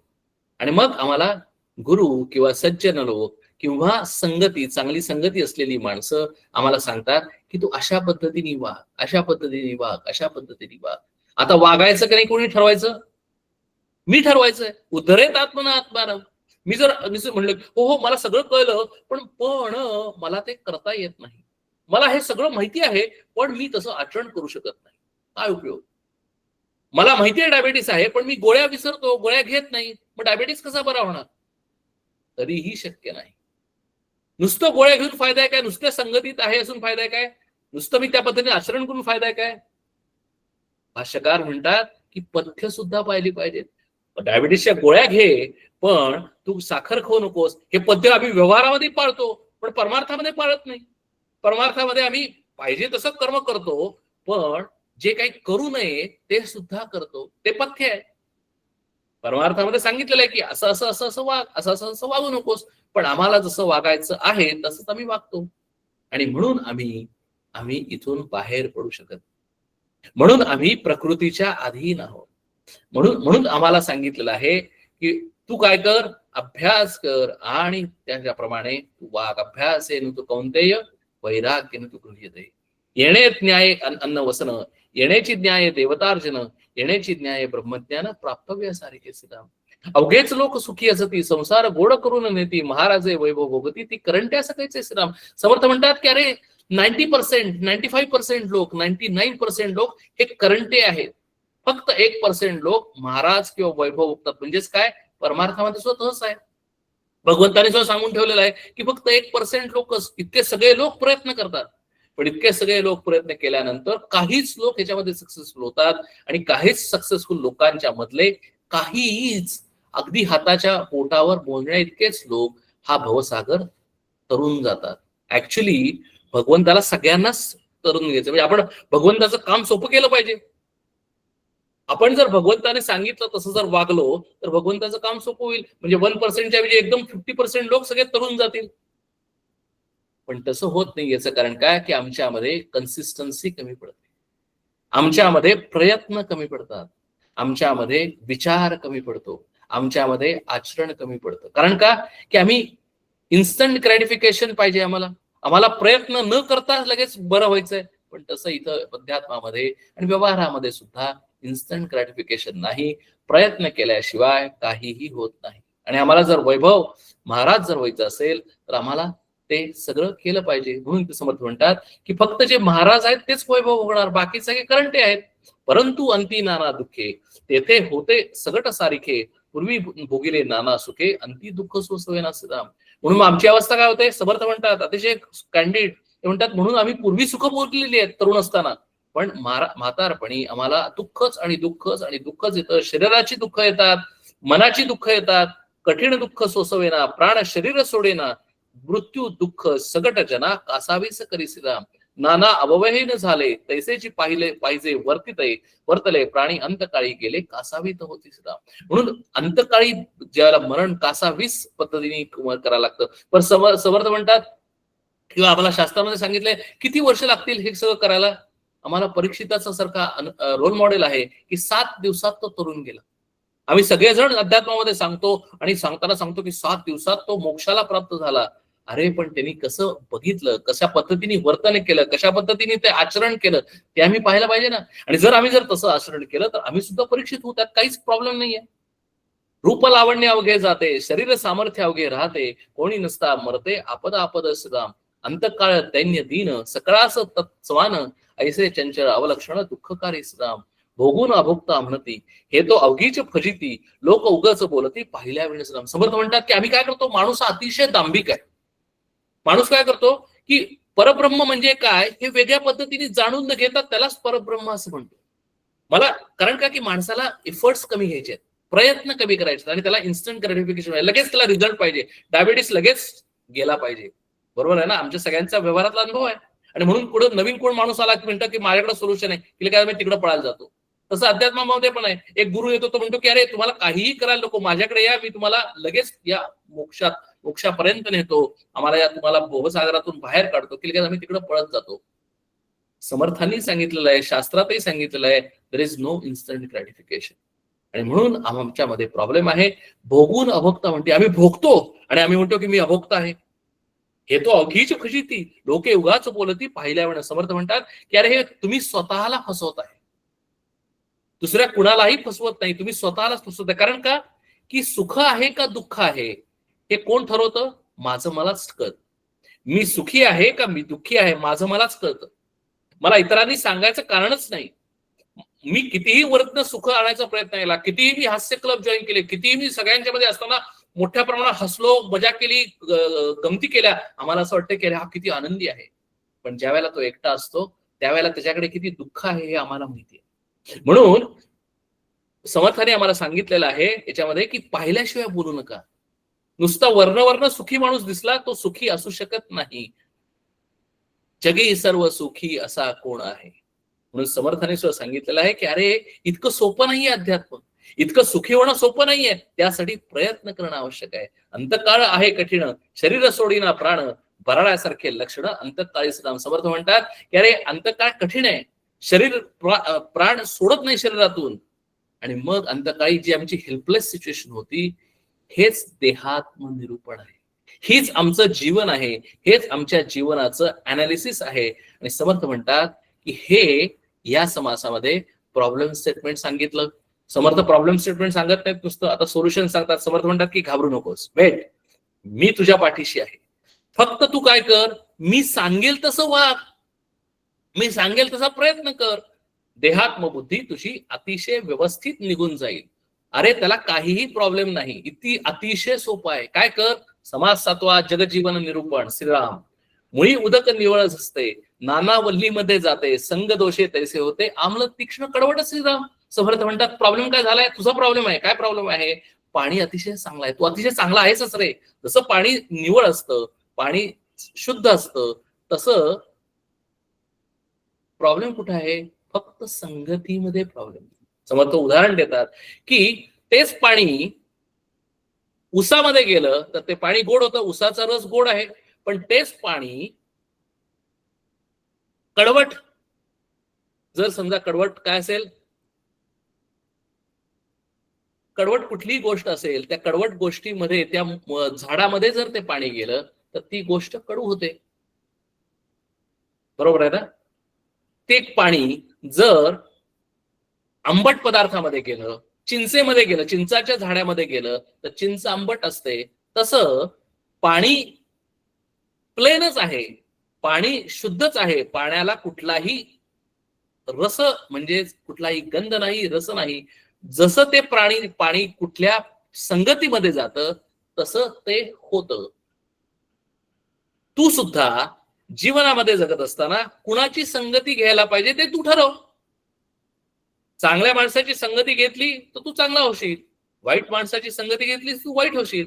तू चांगल्या गुरुकडे गेलास तर तू त्या गुरुसारखा होशील. आता तो गुरु चांगला आहे का नाही तू कोण ठरवायचं, ते तू ठरवायचंस. पण ते तू कसं ठरवणार की तुला काय पाहिजे, ते तू तशाच तू गुरु निवडणार. बरोबर आहे की नाही. जर माझे प्रॉब्लेम फक्त गुरुनी सॉल्व्ह करायचे असं जर माझं म्हणणं असेल तर मी तशाच पद्धतीचे गुरु बघणार. पण नरेंद्रासारखा एक आहे असा हे आहे, माणूस आहे, शिष्य आहे, तो अशा गुरूंकडे जातो, रामकृष्ण परमहंसांच्याकडे जातो आणि म्हणतो की मला परमेश्वर पाहायचा आहे. तुम्ही पाहिलाय का, आणि जर तुम्ही पाहिला असाल तर तुम्ही मला दाखवू शकता का. म्हणजे नरेंद्राला माहिती आहे की मला काय पाहिजे, आणि त्यासाठी द प्रॉब्लेम स्टेटमेंट आपण पाहिलं, माझ्यावरच प्रॉब्लेम सोल्युशन आहे. म्हणजे मी कसं आहे, मला काय पाहिजे आहे हे मी ठरवायचं आहे. आणि जर मला ते पाहिजे असेल तर ते कुणाकडे मिळते, त्या संगतीकडे मी गेलं पाहिजे, त्या माणसाकडे मी गेलं पाहिजे. आत्मा आत्मपणे वसतो, देहसंगे विकारतो, स्वाभिमाने भरी फरतो, भलतीकडेच राम. बरी संगती सापडली, जैसी उसास गोडी आली, विषवल्ली फाफावली, घातकी प्राणी सलाम. समर्थ म्हणतात की अरे जसं उसाचा रस गोड आहे, पण विषवल्ली, जर ते विषाचं जर वल्ली म्हणजे झाड असेल, वेल असेल, तर ते पाणी विष होतं. म्हणजे मग पाण्यामध्ये प्रॉब्लेम आहे काय, पाण्यामध्ये प्रॉब्लेम नाही, तर ते पाणी ज्याच्या संगतीमध्ये आहे त्या संगतीचा प्रॉब्लेम आहे. उसाच्या संगतीमध्ये राहून ते पाणी गोड झालं आणि विषारी वेलाच्या मध्ये राहून तेच पाणी विष झालं. म्हणजे काय, संगतीमुळे प्रॉब्लेम आहे. मग आम्हाला ते कसं, आम्ही हे सोल्युशन काय करायचं आहे, तर माझी संगत चांगली पाहिजे. मी फक्त कुणामध्ये गेलं पाहिजे, सज्जन लोकांमध्ये गेलं पाहिजे.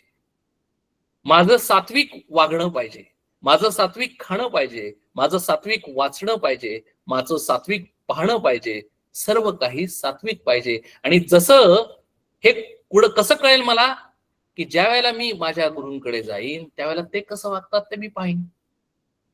ते जर म्हणजे थोडक्यात काय की जसा गुरु असेल तसा शिष्य होतो. आता गुरु जसा असेल तसा शिष्य होतो, जशी तुमची संगत असेल तसं तुम्ही होणार. आणि म्हणून कशा पद्धतीने आम्ही संगती करायची, कशा पद्धतीने आम्ही गुरु निवडायचा, कशा पद्धतीने आम्ही आचरण करायचं, हे माझ्यावरच अवलंबून आहे. 18 भार वनस्पती गुण सांगावे ते किती, नाना देहाचे संगती आत्म्यास होते श्रीराम. म्हणून देहाची संगती आत्म्यास होते कबूल, आत्म्यामुळे आम्हाला सुखदुःख होतात हे कबूल. पण त्यामध्ये कोणी भले संत संगे निघाले, देहाभिमान सांडून गेले, विवेक बरे श्रीराम. म्हणून अतिशय सोपं सांगितलं समर्थांनी की अध्यात्म म्हणजे काय, की देहाभिमान काढून टाका. आता काढून टाका, देहाभिमान काढून टाका म्हटल्यानंतर तो काढून टाकता येत नाही. त्यासाठी विवेक करणं आवश्यक आहे. विवेक करणं म्हणजे काय, की आत्मा काय आणि अनात्मा काय, देह काय आणि आत्मा काय, देह काय आणि जीव काय, हे मला कळलं पाहिजे. म्हणून देहाच्या संगतीमध्ये आत्मा आहे आणि आत्म्याच्या संगतीमध्ये देह आहे. याच्यामध्ये विवेकाने देहाच्या संगतीमध्ये आत्मा आहे का आत्म्याच्या संगतीमध्ये देह आहे हे समजून घेतलं पाहिजे. उदकाचा नाशची होतो, आत्मा विवेके निघतो, ऐसा आहे प्रत्यय तो विवेके पहास. राम समर्थ म्हणतात की अरे आत्मविचार करा, विवेक करा, विचार करा. म्हणजे काय, की आम्हाला देह म्हणजे काय आणि आत्मा म्हणजे काय हे कळेल. देह आणि आत्मा दोघांची संगती अतिशय जवळजवळ आहे. खरं आत्मा आहे निसंग, खरं आत्मा आहे निर्विकार, खरं आत्मा आहे निर्गुण, निराकार, निसंग असा आहे आत्मा. आणि तो देहाच्या संगतीमध्ये आला असं आम्ही म्हणतो. पण आम्ही म्हणताना काय म्हणतो, की देहामध्ये विकार आहेत, कारण ते आम्हाला कळतं, कारण देहामध्ये रोग येतात ते आम्हाला दिसतं. आणि आम्ही काय करतो, ते आम्ही आत्म्यावर त्याचा आरोप करतो. म्हणून समर्थ म्हणतात की ज्यावेळेला ज्यावेळेला आम्ही पाहतो त्यावेळेला संगतीमध्ये डॉमिनंट कोण आहे, कुणाची पोल पोझिशन आहे, कुणामुळे डिसिजन घेतला जातो, कोण महत्वाचा आहे हे आम्ही समजून घेतलं पाहिजे. आणि हे जर समजून न घेता आम्ही जर आमची वर्तणूक केली तर आमच्या हाती दुःखच येणार. आता आम्हाला त्याला काय प्रॉब्लेम आहे, आम्हाला काहीही आम्ही करू शकत नाही. म्हणून समर्थ म्हणतात की हा कॉमन सेन्स, हा विवेक प्रत्येकाने केला पाहिजे. कारण का, की ज्यास स्वहित करणे त्यास किती म्हणून सांगणे, हे ज्याचे त्याने समजणे सकळ काही सदाम. अरे उद्धरेत आत्मात्मान, माझं स्वहित काय आहे हे मलाच कळलं पाहिजे. मला जर रोग जर काढून टाकायचा असेल तर मला डॉक्टरकडे गेलं पाहिजे, मला गोळ्या घेतल्या पाहिजेत, मला पथ्य घ्यायला पाहिजे. नुसतं बोलून होणार नाही. हेच माझं जर स्वहित असेल, याच्यातून जर मला बाहेर पडायचं असेल, मला जर सुख पाहिजे असेल, मला दुःखाचा नाश व्हायचा असेल, माझा हेल्पलेस सिच्युएशन जर मला जीवनामध्ये व्हायची नसेल, या जीवनामध्ये तरुण असतानाच मी साधना काय केली पाहिजे, त्या साधनेनं काय इफेक्ट होणार आहे, साधनेनं मला काय मिळणार आहे हे मला कोणीतरी सांगणार पाहिजे. त्यानं तसं स्वतः करून दाखवलं असलं पाहिजे, तो स्वतः झाला असला पाहिजे. आणि म्हणून असा असणारा जो कोण आहे तो ज्याला समजतं त्याला भाग्यवान म्हटलेला आहे. त्याचाच फक्त उद्धार होतो, तो स्वतःच हित करतो. म्हणून ज्यास स्वहितची करणे त्यास किती, त्याला सांगायला लागत नाही, त्याला सांगत नाही प्रत्येक वेळेला तू असं कर, तुझं कर, तर म्हणलं की ताकभात तो लगेच करतो. नाहीतर जी मंद बुद्धीचे साधक आहेत, जो मंद बुद्धीचा विद्यार्थी आहे त्याला प्रत्येक वेळेला सांगायला लागतं असा अभ्यास कर, तसा अभ्यास कर, असा अभ्यास केला की तुला फायदा होईल, तसा अभ्यास केला की तुला फायदा होईल. जो हुशार मुलगा आहे त्याला सांगायला लागत नाही, कारण त्याला माहिती आहे की त्याचं स्वहित काय आहे, काय केलेलं असताना त्याला पहिला नंबर मिळेल हे त्याला एक्झॅक्टली माहिती आहे. म्हणून तो बरोबर फॉलो करतो. म्हणून त्याला म्हणतात की ज्यास स्वहितशी करणे त्यास किती म्हणून सांगणे, हे ज्याचे त्याने समजणे सकळ काही सदाम. आपला आपण कुडावा तो आपला मित्र जाणावा, आपला नाश करी तो समजावा, वैरी ऐस. म्हणून हे शब्द समर्थांनी गीतेमधनं घेतलेले आहेत. गीतेमध्ये सुद्धा म्हटलेलं आहे की जो स्वतःला आपल्याच बुद्धीनं आपला विचार करतो आणि आपला उद्धार करतो तोच आपला मित्र आहे. म्हणजे कोण मित्र, म्हणजे कोण, माझी बुद्धी. आणि माझीच बुद्धी मला जर खाली पाडत असेल, माझ्याच बुद्धीनं मला जर दुःख येत असेल, माझ्याच बुद्धीनं, तर मला बुद्धी बदलली पाहिजे, मला चेंज केलं पाहिजे. कारण माझी बुद्धी वैरी आहे हे मला कळायला नको, कारण याच्यामुळे माझा नाश होतोय एवढं तरी मला कळलं पाहिजे. आपले आपण अहित करावे त्यास आडवे कोण निघावे, एकांती जाऊन जीवे मारी आपण, असे समर्थ म्हणतात की अरे तू स्वतःच्या पायावर तू धोंडा पाडून घेतोयस का? कारण काय करावं आणि काय करू नये हे न समजून घेता तू सर्व गोष्टी करतोयस. तू जीवनामध्ये व्यवहार करतोयस, तू परमार्थामध्ये साधना करतोयस, आणि म्हणून तू काय करतोयस, एका अर्थानं तू आत्महत्यारा आहे. समर्थांनी किती शब्द काळजीपूर्वक वापरलाय बघा. आत्महत्यारा का? की तो स्वतःच्याच आत्म्याची हत्या करतो, म्हणून तो आत्महत्यारा आहे. का? तर त्याला संधी मिळालेली आहे. का? मनुष्य शरीर मिळालेलं आहे, त्याला दासबोधासारखे समर्थांसारखे गुरु मिळालेले आहेत, पण तरी सुद्धा तो त्या पद्धतीने वागत नाही. म्हणजे तो काय करतो, स्वतःचं अधपतन करून घेतो. आत्महत्यारा पातकी आहे. या कारणे विवेकी धन्य तू साधू. जो विवेकी माणूस आहे, याच्या ऑपोजिट जो विवेकी आहे, जो विचार करतो, काय करावं आणि काय करू नये हे त्याला चांगलं कळतं. कशा पद्धतीने विचार करावा आणि कशा पद्धतीने विचार करू नये हे ज्याला कळतं, त्या पद्धतीने तो कसं निसंग राहावं हे ज्याला कळतं, कुणाचा संग करावा हे ज्याला कळतं, कुणाचं ऐकावं हे ज्याला कळतं, आणि त्याप्रमाणे तो ऐकतो, तो विवेकी आहे आणि तो साधू आहे. साधू म्हणजे भगवी वस्त्र घेतलेला नव्हे, साधू म्हणजे कुणीतरी दुसरा तिसरा फार डिफिकल्ट माणूस नव्हे. तो साधू म्हणजे तुमच्या आमच्यासारखाच माणूस आहे. फक्त त्यांनी समजून घेऊन विवेक करून अध्यात्म केलेला आहे. त्यांनी समजून घेऊन विवेक होऊन परमार्थ केलेला आहे. त्यांनी समजून घेऊन विवेक करून त्याप्रमाणे जीवनामध्ये त्यानं आचरण केलेलं आहे, त्याप्रमाणे त्यानं वागलेलं आहे, त्याप्रमाणे त्यानं कर्म केलेलं आहे. सुख दुःखे समे कृत्वा लाभा लाभो जया जयू हे नुसते श्लोक त्यानं पाठ केलेले नाहीत, त्याप्रमाणे तो वागलेला आहे. आणि म्हणून तो विवेकी आहे, म्हणून तो धन्य साधू आहे. आणि म्हणून तो म्हणतात की पुण्यवंता सत्संगती, ज्याचा जो सत्संगती म्हणजे काय, की ज्यानं पुण्य केलेलं आहे त्याची सत्संगती करणं हे मी केलेलं आहे. आणि ज्याला जो पापिष्ट आहे त्यानं असंगती केली. म्हणजे जर माझ्या आयुष्यामध्ये जर जास्त दुःख येत असतील तर याचा अर्थ, याचा प्रॉब्लेम काय आहे, प्रॉब्लेम माझाच आहे. काय प्रॉब्लेम माझा आहे, तर मी संगती चांगली ठेवलेली नाही, हा सरळच आहे. म्हणजे स्वतःच इंट्रोस्पेक्शन करायचं, स्वतःच अनालिसिस करायचं. जर माझ्या आयुष्यामध्ये जर चांगले प्रसंग घडत असतील, माझ्या आयुष्यामध्ये सुख जास्त असतील आणि दुःख कमी असतील, तर याचा अर्थ असा आहे की मी चांगली संगती धरलेली आहे, मी चांगल्या मार्गावर आहे, मी चांगल्या पद्धतीने हायवेवरून चाललेलो आहे, मी परमार्थामध्ये अग्रेसर आहे. गती आणि अवगती संगती योगे. समर्थ म्हणतात की संगतीच्या योगानच गती आणि अवगती ठरते.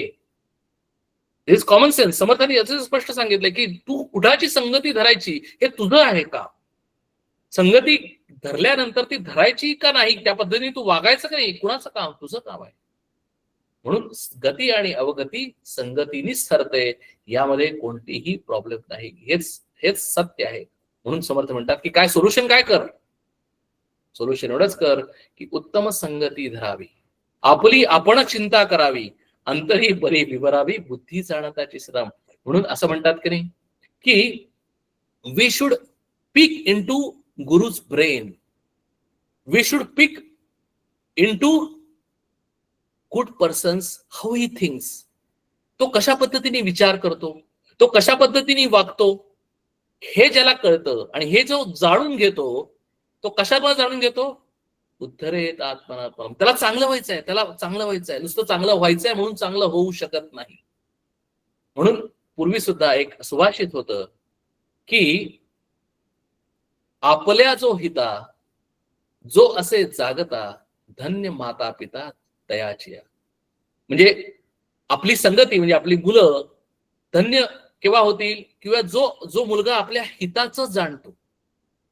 म्हणजे लहानपणी आम्हाला मुलांना सांगायला लागतं की तू असं कर, असं करू नये, पण एका ठराविक वर्षानंतर प्राप्ते तू षोडशे वर्षे पुत्र मित्र वदाचरे, 16 वर्षानंतर 18 वर्षानंतर तो मुलगा राहत नाही, मुलगा आणि वडील मित्र होतात. म्हणजेच काय होतात की बोथ आर इक्वल नाव. In what sense, in terms of the बुद्धी. म्हणजे तोही विचार करतो आणि वडीलही विचार करतात. पण म्हणून मुलांना काय केलं पाहिजे, मुलांना पाहिलं पाहिजे की आपले वडील कसे वागतायत, we are the open book, आणि कशा पद्धतीने वागतायत, कशा पद्धतीने ते विचार करतायत. अंतरी बरी विवरावी, बुद्धी जाणत्याची श्राम. आणि असा जो विवेकी मुलगा असेल, आपल्या हिताचं करणारा जो मुलगा असेल, त्याला सांगायला लागत नाही कशा पद्धतीने आपण फायनान्शियल प्लॅनिंग करावं, कशा पद्धतीने आपण वागावं, कशा पद्धतीने आपण चांगली संगती करावी, कशा पद्धतीने आपला उद्धार करून घ्यावा. आपल्या जो हिता जो असे जाणता, धन्य माता पिता तयाचे.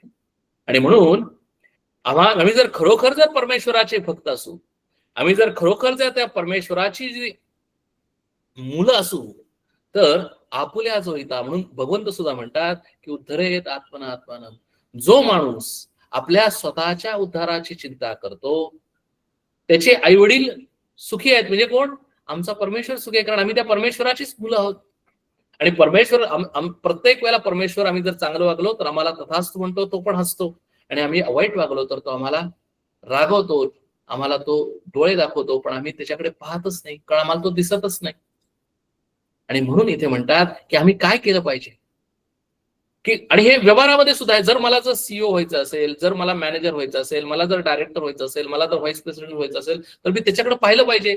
नुसतं पाहून उपयोग नाही, मला व्हाईस प्रेसिडेंट व्हायचंय, मला व्हाईस प्रेसिडेंट व्हायचंय, असं नुसतं पाहून उपयोग नाही, नुसतं म्हणून उपयोग नाही. तो कसा विचार करतो, तो कसं बोलतो, तो कसा डिसिजन घेतो, तो सक्सेसफुल आहे का, हे मी व्यवहारामध्ये पाहतो आणि मी त्याच्याकडून शिकण्याचा प्रयत्न करतो. अंतरी बरी विवरावी बुद्धी जाणत्याची श्रीराम समर्थ म्हणतात की जो जाणत आहे, कारण तो व्हाईस प्रेसिडेंट झालेला आहे. ज्या अर्थी तो व्हाईस प्रेसिडेंट झालेला आहे, त्या अर्थी त्याला व्हाईस प्रेसिडेंट कसं व्हायचं हे माहिती आहे. आणि जर त्याला जर व्हाईस प्रेसिडेंट कसं व्हायचं हे माहिती असेल, तर त्याच्यासारखं मी वागलं पाहिजे, त्याच्यासारखं मी विचार केला पाहिजे. सिंपल आहे. तसंच परमार्थामध्ये आहे की परमार्थामध्ये जर मला जर सुखी व्हायचं असेल, परमार्थामध्ये मला जर परमेश्वराला रामालाची प्राप्ती करून घ्यायची असेल, मला जर मोक्ष मिळवायचा असेल, मला सुख समाधान पाहिजे असेल, आणि जर मला मिळत नसेल, तर तो कसा वागतोय हे पाहिलं पाहिजे.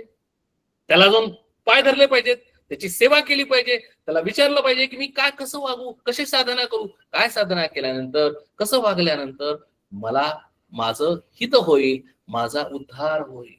उत्तम संगती धरावी, आपुली आपण चिंता करावी, अंतरी बरी विवरावी, बुद्धी जाणत्याची सराव. याच्यापेक्षा काय सांगायचं ठरलंय? समर्थांनी अजून किती एक्सप्लेन करायचंय? कारण शेवटी करायचं आम्हीच. You can take horse to the water, you cannot make him drink.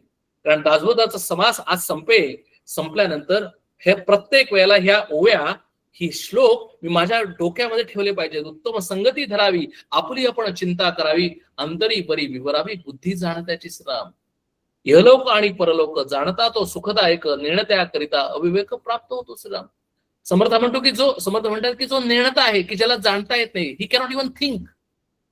जो अविवेकी आहे त्याला इहलोक परलोक तर सोडाच, पण त्याला इहलोक सुद्धा प्राप्त होत नाही. आणि म्हणूनच परमार्थामध्ये सुद्धा आम्हाला असे अनेक लोक दिसतात की ते परमार्थ करतात एका बाजूला आणि अतिशय दुःखी आहेत दुसऱ्या बाजूला. कारण का? की त्यांना परमार्थ म्हणजे काय हेच माहिती नाही. आणि का माहिती नाही? अविवेकी असल्यामुळे माहिती नाही. हे अवघड आहे का? अवघड काहीच नाही. म्हणून समर्थ म्हणतात की काय सोपं करायचंय? सोपं इतकं सिंपल आहे की पहिल्यांदा काय विवेक करा, नंतर काय करा, म्हणजे जाणता कोण आहे ते पहिल्यांदा बघा, आणि मग विवेक करून त्या जाणत्याकडे जावा. मग तो जाणता कसा विचार करतो त्या पद्धतीने करा, आणि त्याला तो जसं वागतोय. आम्ही काय करतो? कॉपी करतो. काय कॉपी करतो? त्याने कपडे कुठले घातले ते कॉपी करतो, तो काय खातोय ते कॉपी करतो, पण तो कसा विचार करतोय हे आम्ही कॉपी करत नाही. तो कशा पद्धतीने काम करतोय हे आम्ही कॉपी करत नाही. आणि म्हणून आम्ही जर विवेकाने जर त्याच्या इट इनटू ब्रेन, म्हणजे आम्ही त्यांच्या ब्रेन मध्ये आत गेलो पाहिजे आणि ते कशा पद्धतीने विवेक करतात हे पाहिलं पाहिजे. आणि जर केलं तर मी पण त्याच्यासारखाच होईल. त्यात अवघड काहीच नाही. तो जर त्या साधनेने, तो जर त्या विवेकाने, तो जर त्या तशा पद्धतीने जर तिथे पोहोचलेला असेल तर मी सुद्धा पोहोचेन. ह्याच्यामध्ये इट इज कॉमन सेन्स. जाणता देवाचा अंश, नेणता म्हणते तो राक्षस, यामध्ये जे विशेष ते जाणून घ्यावे. श्रीराम समर्थ म्हणतात की जो जाणता आहे त्याच्यामध्येच देवाचा, देव वेगळा कुणीही नाही. जो जाणणार आहे तोच ऍक्च्युली देवाचा अंश आहे, तोच देव आहे. फक्त आम्ही तो मानत नाही. का मानत नाही? कारण आमच्याकडे अहंकार आहे. आम्ही स्वतःला अतिशय शहाणं समजतो. म्हणून भगवंताच्या अवतारामध्ये सुद्धा भगवंताला लोकांनी मानलं नाही. बाकीचं सोडाच, संतांनी जे जिवंत असताना संतांना आम्ही मानलं नाही. पण हा संत नसताना आम्ही त्यांना डोक्यावर घेऊन नाचतो, त्यांच्या पादुकांची अभिषेक करतो. अहो, पण त्याच संतांना, माऊलींना आम्ही किती त्रास दिला हे आम्हालाच माहिती आहे. कारण का की निर्णता म्हणतो तो राक्षस, यामध्ये जे विशेष ते जाणून घ्यावे. श्रीराम समर्थ म्हणतात की जाणून घे. समर्थांना सुद्धा किती त्रास दिला. जाणता तो सकळा मान्य, निर्णता होतो अमान्य, जेणे करिता होईजे धन्य त्याची घ्यावे. श्रीराम साक्षपी सहाण्याची संगती, तेणे साक्षपी सहाणी होती. आळसी मूर्खाची संगती, आळसी मूर्ख. श्रीराम समर्थांनी अतिशय सोपं सांगितलंय. शहाण्याची संगत जर धरली तर मी शहाणा होईन. मी आज शहाणा नाही, बरोबर आहे. मी आज अज्ञानी आहे, बरोबर आहे. मी आज मूर्ख आहे, बरोबर आहे. पण उद्या मी शहाणा होईन का? मी जर त्याच्या संगतीमध्ये राहिलो. मी जर आज मला अभ्यासामध्ये गती नाही, पण मी जर अभ्यास चला चांगला येतो, त्याच्या जर संगतीमध्ये राहिलो तर मी पण चांगला होईन, मी पण हुशार होईन, माझा पण पहिला नंबर येईल. पण मी तसं करत नाही. कारण का? आळसी मूर्खाची संगती, आळसी मूर्ख. कारण मी मूर्ख आहे, मी आळशी आहे. उत्तम संगतीचे फळ दुःख सुख, अधम संगतीचे फळ दुःख. सांडून आनंद सांडून या शोक, कैसा घ्यावा. श्रीराम इक्वेशन आहे. उत्तम संगती फळ चांगलं सुख, अधम संगती फळ दुःख, आनंद सांडून या शोक. आम्हाला काय करायचंय? फक्त शोकामध्येच आनंद वाटतो आम्हाला, त्या दुःखामध्येच आम्हाला आनंद वाटतो. आणि त्या दुःखाला मी कवटाळून ठेवतो. किती आम्हाला दुःख आहे, किती आम्हाला दुःख आहे असं कवटाळून ठेवतो. आम्हाला त्या दुःखातनं बाहेर पडावंच वाटत नाही. एक भागवतामध्ये किंवा याच्यामध्ये पुराणांमध्ये एक कथा आहे की जो घाणीमध्ये असलेला जो किडा आहे ना, त्या घाणच त्याला काही दिवसानंतर आवडायला लागते आणि त्या घाणीमध्येच तो धन्यता मानतो. ते घाणीमध्येच सुख आहे असं मानतो, पण त्या घाणीतनं बाहेर पडत नाही. ऐसे हे प्रगट दिसे, जनामध्ये उदंड भासे, प्राणी मात्र वर्तसे उभयोगे. श्रीराम एका योगे सकळ योग, एका योगे सकळ वियोग, वियोग योगे सकळ प्रयोग करीत जावे. श्रीराम समर्थ म्हणतात की you have to execute, you have to take efforts. प्रयोग करीत जावे. विवेक योगे सकळ प्रयोग करीत जावे. विवेकाने सर्व एफर्ट्स घ्यावेत, सर्व प्रयोग करा. आपणच आपल्यावर प्रयोग करा, दुसऱ्यावर प्रयोग करू नये. आपण दुसऱ्याला चेंज करता येत नाही, आपण दुसऱ्याला कधीही चेंज करू शकत नाही. आपण स्वतःला चेंज करावं. कसं चेंज करावं? विवेकाच्या योगानं, विवेकाच्या बळानं. विवेक योगे सकळ प्रयोग, आपणच आपल्यावर प्रयोग करत जावं. आपण चेंज होतोय का? आपण चेंज होतोय का? आपण चेंज होतोय का? कालच्यापेक्षा आज आपण सुखी आहोत का? कालच्यापेक्षा आपण जास्त आत्मविश्वास आहे का? कालच्यापेक्षा आज आपण डिसिसिव्ह आहोत का? कालच्यापेक्षा आज आपण डिसिजन चांगले घेऊ शकतो का? कालच्यापेक्षा आज आपण चांगले डिसिजन घेऊ शकतो का?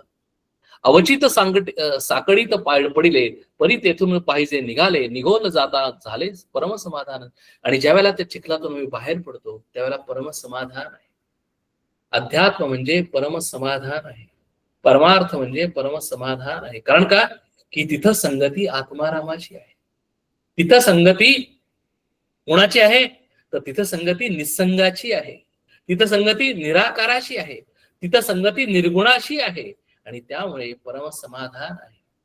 आणि नाना दुर्जनांचा संग, क्षणक्षणा मनभंग, या कारणे काही रंग राखोनी जावे. श्रीराम शहाणा येतून त्याच्या गुणे, पाहो जाता काय उणे, सुख संतोष भोगणे नाना श्लाघ्यता. श्रीराम अंता लोकी ऐसे आहे, सृष्टीमध्ये वर्तत आहे, जो कोणी समजवणी पाहे त्याचकडे. श्रीराम समर्थ म्हणतात अहो वर्षानुवर्ष लाखो वर्षापासून असंच चालत आलेलं आहे. कसं चालत आलंय? दिस इज युनिव्हर्सल ट्रूथ. कसं? तर की जो कोणी या जीवनामध्ये जगत असताना समजून उमजून जीवन जगेल, संगती चांगली धरेल, त्याच्या पद्धतीने तो विचार करेल आणि त्याच्या पद्धतीने स्वतःला चेंज करत करत करत करत त्याची देहबुद्धी हळूहळू कमी कमी कमी कमी होत आत्मबुद्धीचं वर्धन करेल, स्वतःचा उद्धार करून घेईल, स्वतःच हित पाहेल, असा असतो भाग्यवान असेल, असा असतो या जीवनामध्ये यशस्वी होईल, कृतार्थ होईल, कृतकृत्य होईल. आणि म्हणून हे जीवन फ्रस्ट्रेशन देण्यासाठी नाही, हे जीवन निराशवाद पद्धतीने जगण्यासाठी नाही. जो अध्यात्म जगतो तो उत्साहाचा झरा असतो. तो प्रत्येक ठिकाणी जातो आणि तिथं उत्साहच असतो. कारण का? की त्याला माहिती आहे की आयुष्य काय आहे, त्याला जीवन कसं जगायचं हे माहिती असतं. तो प्रत्येक ठिकाणी जातो आणि तो त्याच्यामध्ये रमल्यासारखा वागतो, त्याच्यामध्ये एन्जॉय केल्यासारखं इतरांना वाटतं, आमच्यासारखाच आहे असं वाटतं. पण तो आहे अलिप्त आहे, निसंग आहे. त्याला आत माहिती आहे की त्याचा रोल काय आहे, तो कोण आहे, हू एम आय. आणि तो जिथं जिथं जातो तसं तसं त्या पद्धतीने. If you are in a Rome you need to act like a Roman. Rome मध्ये गेला रोमन सारखं वागतो, अमेरिकेमध्ये गेला अमेरिकन सारखं वागतो, जपानमध्ये गेला जॅपनीज सारखं वागतो. पण तो कोण आहे हे त्याला माहिती आहे, म्हणून तोच जाणता आहे. म्हणून तो हुशार आहे, बुद्धिमान आहे. बहुरत्न वसुंधरा जाण जाणो विचार करा, समजल्या प्रत्यय अंतरा माझी येतो सदाम. दुर्बळ आणि संपन्न, वेडे आणि वित्पन्न, हे अखंड दंडायमान असतची असे श्रीराम. एक भाग्य पुरुष मोडती, एक नवे भाग्यवंत होती, तैसीच विद्या वित्पत्ती होत जाते श्रीराम. म्हणूनच भाग्यवंत आणि अभाग्यवंत याच्यामध्ये फरक आहे. कारण सगळं फेवरेबल कंडिशन्स आहेत, पण तरी सुद्धा मी स्वतः त्याचा विचार करत नाही आणि मी चेंज होत नाही, हे अभाग्यवंताचं लक्षण आहे. ह्याला कोण काय करणार? कोणीही काही करू शकत नाही. एक भरे एक रीते, रीते मागुते भरते, भरतेही रीते होते काळांतरी श्रीराम. ऐसी ही सृष्टीची चाली, संपत्ती दुसऱ्या दुपारची सावली, वयसा तरी निघून गेली हळूहळू श्रीराम. बाळ तारुण्य आपुले, वृद्धाप प्रचितीस आले, ऐसे जाणून सार्थक केले पाहिजे कोणी एक श्रीराम. देह जैसे केले तैसे होते, येतेने केल्या कार्य साधते, तरी मग मग कष्टावे ते काय निमित्त श्रीराम. समर्थ म्हणतात की अहो परमार्थ म्हणजे फार कष्ट नाही आहेत. परमार्थामध्ये ही साधना कर, ती साधना कर, 3 तास नामस्मरण कर, 4 तास ध्यान कर, 5 तास पूजा कर. अतिशय कष्ट करण्याची काहीही प्रॉब्लेम नाही, इतके कष्ट करायचं सुद्धा कारण नाही. मग काय प्रॉब्लेम आहे? एवढंच आहे, सत्संगत्वे निसंगत्वम. संगती चांगली धरा, संगती चांगली धरा म्हणजे तुम्हाला काय नक्की पाहिजे त्या पद्धतीने संगती धरा आणि मग त्या संगतीसारखं त्यासारखं तुम्ही व्हा. आणि म्हणजे थोडक्यात गुरु चांगला करा, गुरु सारखं व्हा आणि काय व्हा, याच्यातून तुमचं कार्य साधेल. कारण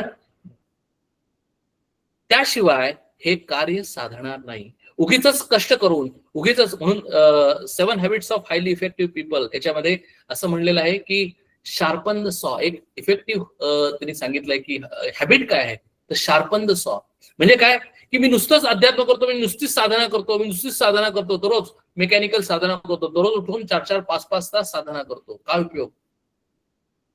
मधून मधून काय केलं पाहिजे? I need to sharpen the saw. मी माझ्या कुऱ्हाडीला शार्पन केलं पाहिजे, तरच मी लवकर झाड तोडेन. म्हणजे काय केलं पाहिजे? विचार केला पाहिजे, विवेक केला पाहिजे. म्हणजे काय सांगितलेलं आहे त्या पद्धतीने विचार करून मी स्वतःला चेंज केलं पाहिजे. ह्यालाच शार्पन द सॉ म्हणतात, दुसरं काहीच नाही. त्यामुळं ऑटोमॅटिकली कष्ट कमी होतील, म्हणजेच काय होईल? रिझल्ट फास्ट मिळतील. आणि रिझल्ट काय? तर सुखी समाधान. सुख आणि समाधान हेच अध्यात्माचं फायनल डेस्टिनेशन आहे. जर आम्ही अध्यात्म केलं आणि आम्ही सुखी नसू, आम्ही अध्यात्म करतो आणि समाधानी नसू, त्या अध्यात्माचा काय उपयोग आहे? काय कष्ट करून उपयोग आहे? म्हणून समर्थ इथं म्हणतात, तरी मग कष्टावे, काय कष्टावे, काय निमित्त सदाम. इतिश्री दासबोधे गुरु शिष्य संवादे जगजीवन निरूपण नाम समास 7वा. जगामध्ये जीवन जगताना कशा पद्धतीने मी जगलं पाहिजे, कशा पद्धतीने मी जगता कामा नये, हे समर्थांनी या 2 समासामध्ये अतिशय सोप्या पद्धतीने सांगितलंय. हेच अध्यात्म आहे, याच्या व्यतिरिक्त अध्यात्म काहीही नाही. दासबोधामध्ये याच्या व्यतिरिक्त काहीही वेगळं सांगितलेलं नाही. वेगवेगळ्या समासामध्ये वेगवेगळ्या पद्धतीने थेरी आहे, प्रॅक्टिकल आहे, कशा पद्धतीने साधना करायची ते सांगितलेलं आहे. पण finally at the end of the day हे 2 समास जरी एखाद्याने वाचले आणि त्या पद्धतीने आचरण केलं, तरीही तो आत्मारामापर्यंत जाऊ शकेल. हे समर्थांनी केलेली, अनुभवलेली, समर्थांच्या ह्याच्यातून आलेली ही साधना आहे. इतिश्री दासबोधे गुरु शिष्य संवादे जगजीवन निरूपण नाम समास 7वा. आज आता आपण इथेच थांबू. हरिओम तत्सत. प्रार्थना म्हणते. हो. कल्याण करी राम राया देवराया, कल्याण करी राम राया. जनहित विवरी, जनहित विवरी, जनहित विवरी, कल्याण करी राम राया देवराया, कल्याण करी राम राया. तळमळ तळमळ होतची आहे, होतची आहे, हे जन हाती धरी दयाळा, कल्याण करी राम राया. अपराधी जन चुकतची गेले, चुकतची गेले, तुझी सावरी दयाळा कल्याण करी राम राया. कठीण त्यावरी कठीणची जाले, कठीणची जाले, आता न दिसे उरी दयाळा कल्याण करी राम राया. कोठे जावे काय करावे, काय करावे, आरंभिली बोहरी दयाळा कल्याण करी राम राया. दास म्हणे आम्ही केले पावलो, केले पावलो, दैसी नाही सरी दयाळा कल्याण करी राम राया. देवराया कल्याण करी राम राया. जय जय रघुवीर समर्थ. छान. हा. चालेल. मी लाईन्स ओपन केलेल्या आहेत. काही शंका असतील, काही कॉमेंट्स असतील, काही विचारायचं असेल, काही क्वेश्चन्स असतील तर आपण विचारू शकतो.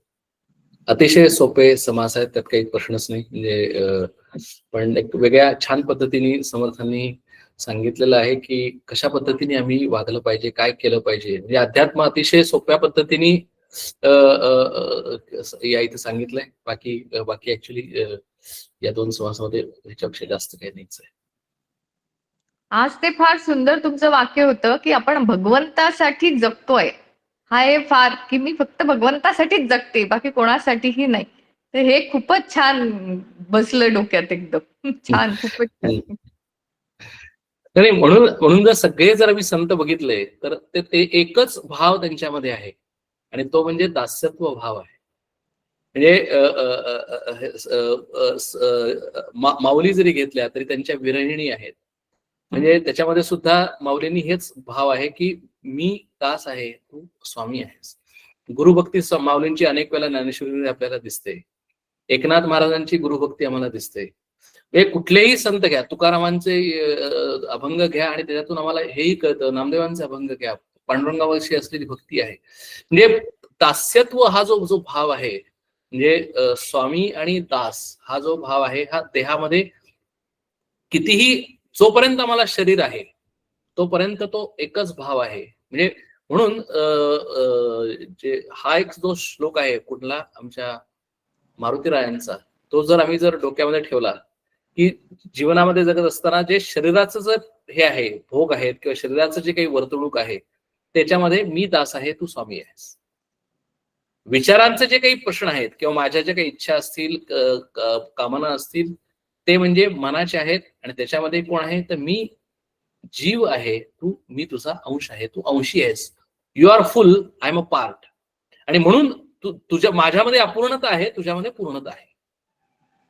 मनाच्या दृष्टिकोनातून बघितली ती जाणारच नाही. जोपर्यंत मी या शरीरामध्ये आहे तोपर्यंत मला मन आहे, तोपर्यंत हे याच पद्धतीने आमचं आयुष्य जाणार. पण शरीरामध्ये असताना, मनाने वागत असताना मी फुल आहे आणि मी आणि तू एकच आहे. सो हम सहाय, पण मागच्याला पाहिलं ते हा भाव म्हणजे ही आत्मबुद्धी, ही जर प्रॅक्टिस केली की प्रत्येक वेळेला जगताना, तर ऑटोमॅटिकली काय होतं तर मी माझ्यासाठी जगतच नाही, मी प्रत्येक वेळेला जगतो ते भगवंतासाठी जगतो. माझा अहंकार कमी होतो, माझं दासत्व भाव प्रत्येक वेळेला प्रसंगामध्ये. आणि त्यामुळे दास्य असेल तर मला स्वतःच हेच नाही, I don't have my on fruits. मला असंच पाहिजे आणि मला तसंच पाहिजे, असंच व्हायला पाहिजे, तसंच व्हायला पाहिजे, ही भाषा नाही. जे काही होतंय माझ्या म्हणजे थोडक्यात काय की मी तुझा भक्त आहे, मी तुझा दास आहे. जे काही आहे ते तुझ्यामुळे आहे. त्वमेव केवलम करतासी, त्वमेव केवलम धरतासी, त्वमेव केवलम हरतासी. बस. मग तुझं काय रोल आहे? फक्त एवढंच आहे की फक्त तू सांगावंस आणि मी करावं, तू सांगावंस आणि मी करावं. पण त्यासाठी I need to listen, I need to listen his voice. आमच्यामध्ये तो अहंकार असल्यामुळे प्रत्येक वेळेला मला असं वाटतं की असंच व्हायला पाहिजे आणि तसंच व्हायला पाहिजे, असं ज्याला म्हणतो त्याला त्याचा व्हॉइस ऑटोमॅटिकली सप्रेस होतो. We cannot listen to him, we cannot hear his voice. आणि म्हणून तो दास्यत्व भाव शार्पन करणं प्रत्येक कर्मामध्ये, प्रत्येक दिवसामध्ये, प्रत्येक क्षणाक्षणामध्ये हेच साधकाचं ऍक्च्युली साधन आहे. खूप छान. आपलाच आवाज मोठा असल्यामुळे त्याचा आवाजच येत नाही असं झालं. एक्झॅक्टली.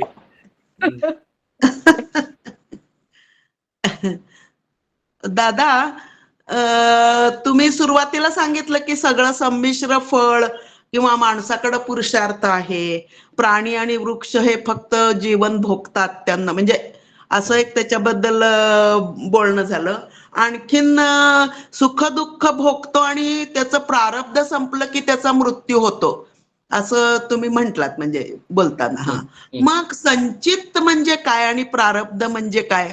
काय काय म्हणतात ना की पूर्वसंचित केले तयासारिखे भोगणे प्राप्त झाले, हा एक जो रामदासांचा श्लोक आहे, त्याच्याबद्दल थोडस.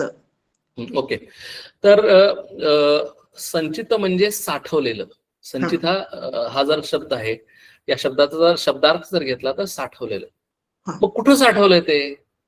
तर ते माझ्या आतच साठवलंय. आत म्हणजे कुठं साठवलंय? तर ते माझ्या मनामध्ये साठवलंय. कुठं साठवलंय?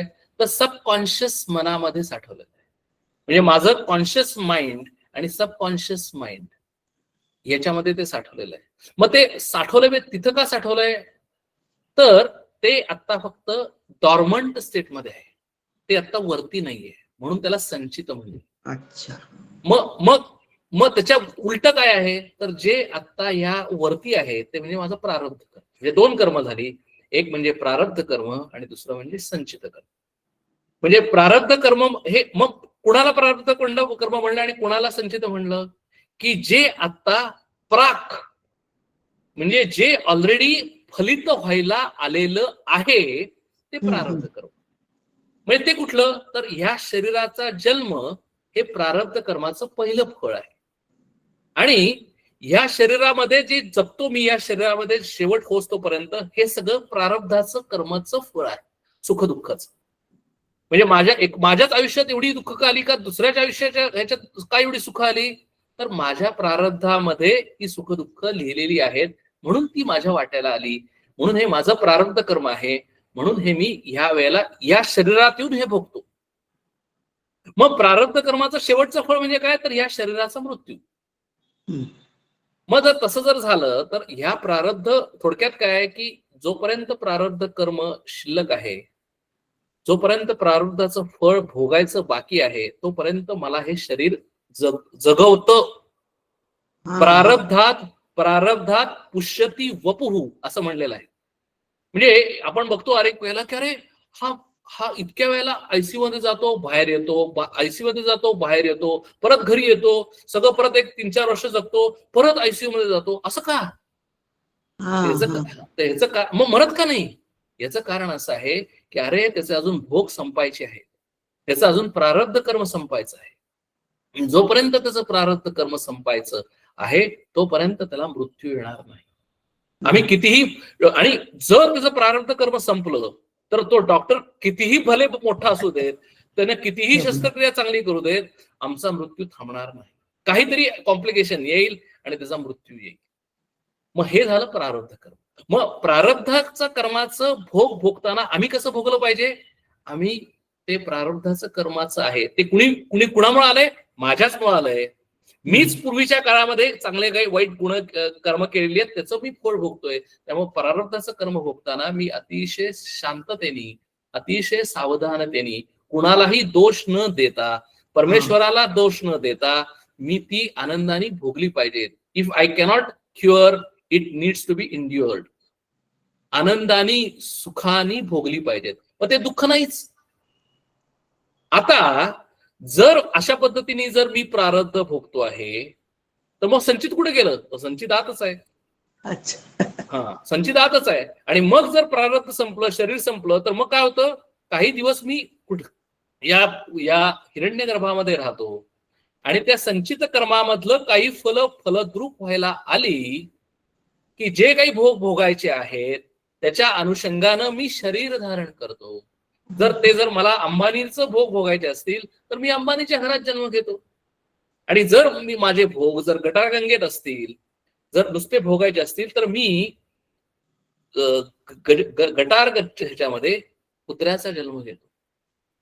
कुणामुळे? माझ्याच कर्मामुळे, माझ्याच. म्हणजे you are the master of your own destiny. हे अतिशय स्वच्छ हे आहे की कधीही आम्ही कुणालाही हे दोष देता कामा नये, कधीही कुणाला आम्ही हे करता येणार. ओके, मग आता आमचा पुरुषार्थ काय? पुरुषार्थ एकच की जर मला जर मनुष्य शरीर जर मिळालं असेल तर प्रारब्ध भोगत असताना मी संचित कर्म नलिफाय करू शकतो. कसं नलिफाय करू शकतो? भगवंताचं वाक्य आहे. कुठलं वाक्य? ज्ञानाग्नी दग्ध कर्माणि भस्मसात कुरुते अर्जुन.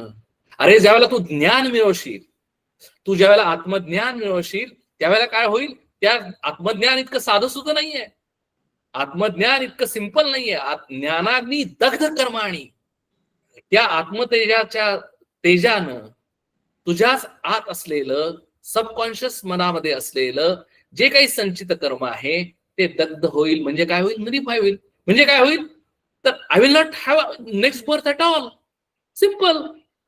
कसा परत घेणार? जर खाली आत जर काही नाहीये माझ्या मनामध्ये, जर सगळं संचित कर्म जर नलिफाय झालेलं आहे, पण तरी सुद्धा मी जगतोय का? तर माझं प्रारब्ध कर्म संपायचंय. म्हणून जे गुरु आहेत त्यांना कितीही प्रॉब्लेम आला तरी ते आनंदात असतात, त्यांना काही प्रॉब्लेम नाही. पण जोपर्यंत प्रारब्ध आहे तोपर्यंत ते जगतात आणि नंतर ते शरीर सोडून देतात. आणि म्हणून ते म्हणतात की राहिलो केवळ उपचारापुरता. प्रारब्धापुरतं राहिलोय मी, बस.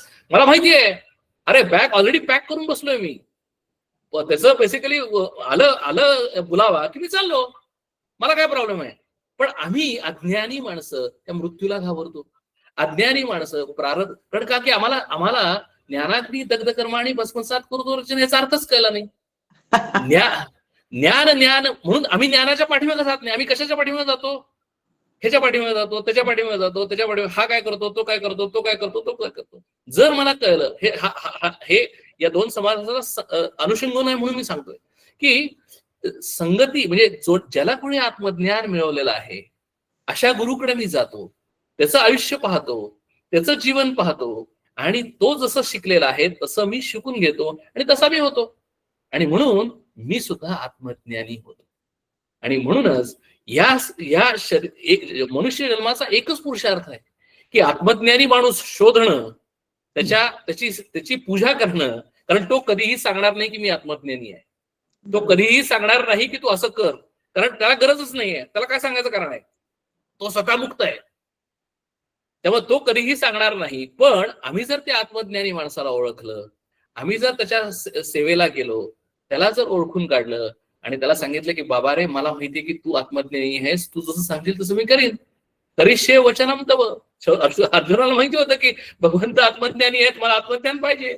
मग तू सांग आणि मी करतो, तू सांग मी करतो, संपलं काम. इतकं सोपं आहे. आणि मग अशानं त्यावेळेला मग संचित कर्म केलं, त्यावेळेला मग आम्ही याच्यातून बाहेर पडतो. ही झाली थेरी. आणि काय करायला पाहिजे ते आता दोन समासामध्ये सांगितलं. ती झाली प्रॅक्टिस, ती झाली साधना. असं ते इतकं सिंपल अध्यात्म आहे. नाही, तेच आमचे गुरु पण म्हणायचे, सद्गुरू गणपतराव महाराज कन्नूर. कधी कधी अशा म्हणजे फॅमिली मेंबर असल्यासारखेच होते ना. मग त्यामुळं आमचा म्हणजे खूप त्यांचा सहवास लाभला आम्हाला. सासऱ्यांचे वर्गमित्रच होते ते पूर्वीचे, त्यामुळे आमच्या घरी येऊन 15-15 दिवस ते राहिलेले होते. तर मग असं बोलता बोलता की महाराज मला ही बहिणीने साडी दिली, मला ती आवडली नाही, असं सुद्धा आम्ही त्यांच्याशी बोलायचो. म्हणजे इतकं त्यांनी संसारात परमार्थ कसा साधायचा हे फार सुंदर सांगितलं, स्वतः ब्रह्मचारी असून. तर ते म्हणायचे, अक्का कानडी होते ना, त्यामुळे अक्का त्याग करायचा, नाही आवडलं तर कुणाला आवडली त्याला द्यायची, किंवा नेसू नकोस, किती सोपं आहे. पण आम्हाला सारखं ते टोचत राहायचं की हिनं मला असली साडी दिली, मला ना आवडती साडी दिली, माझा रंग तिला माहित नाही का, माझी आवड तिला माहित नाही का, ह्या विचारातनं त्यांनी बाहेर काढला मला. म्हणजे असंच प्रत्येक गोष्टीत जर आपण हा असा विचार केला तर हे किती सोपं आहे आणि सहज आहे. म्हणजे हे जस्ट मी तुम्हाला एक्झाम्पल सांगितलं. असं ते म्हणजे तुम्ही जे म्हणताय की नाही ते अतिशय खरं आहे की महाराजांचा ज्यांना सहवास लाभलेला आहे ते म्हणजे त्यांना ते खरी अतिशय भाग्यवान आहेत. नाही, खरं. सुलभ जर आत्मज्ञान हे जर पुस्तक जर आम्ही पाहिलं तर इतक्या सोप्या सोप्या गोष्टीमध्ये महाराजांनी सांगितलेलं आहे की ते तेवढं फक्त वाचलं तरी उद्धरून जायला काहीच हरकत नाही. काही बाकीचं करायची जरूर नाहीये. नाही, खरंच. आणि त्यांनी सुद्धा दासबोधाचंच रूपांतर कन्नडमध्ये करून कर्नाटकात सगळा प्रसार केला. नाही, खरंच खूप म्हणजे आमचं भाग्य खूप चांगलं की आम्हाला अशी व्यक्ती आमच्या जीवनात आली आणि त्यांच्यामुळेच आम्ही आहोत खरंच.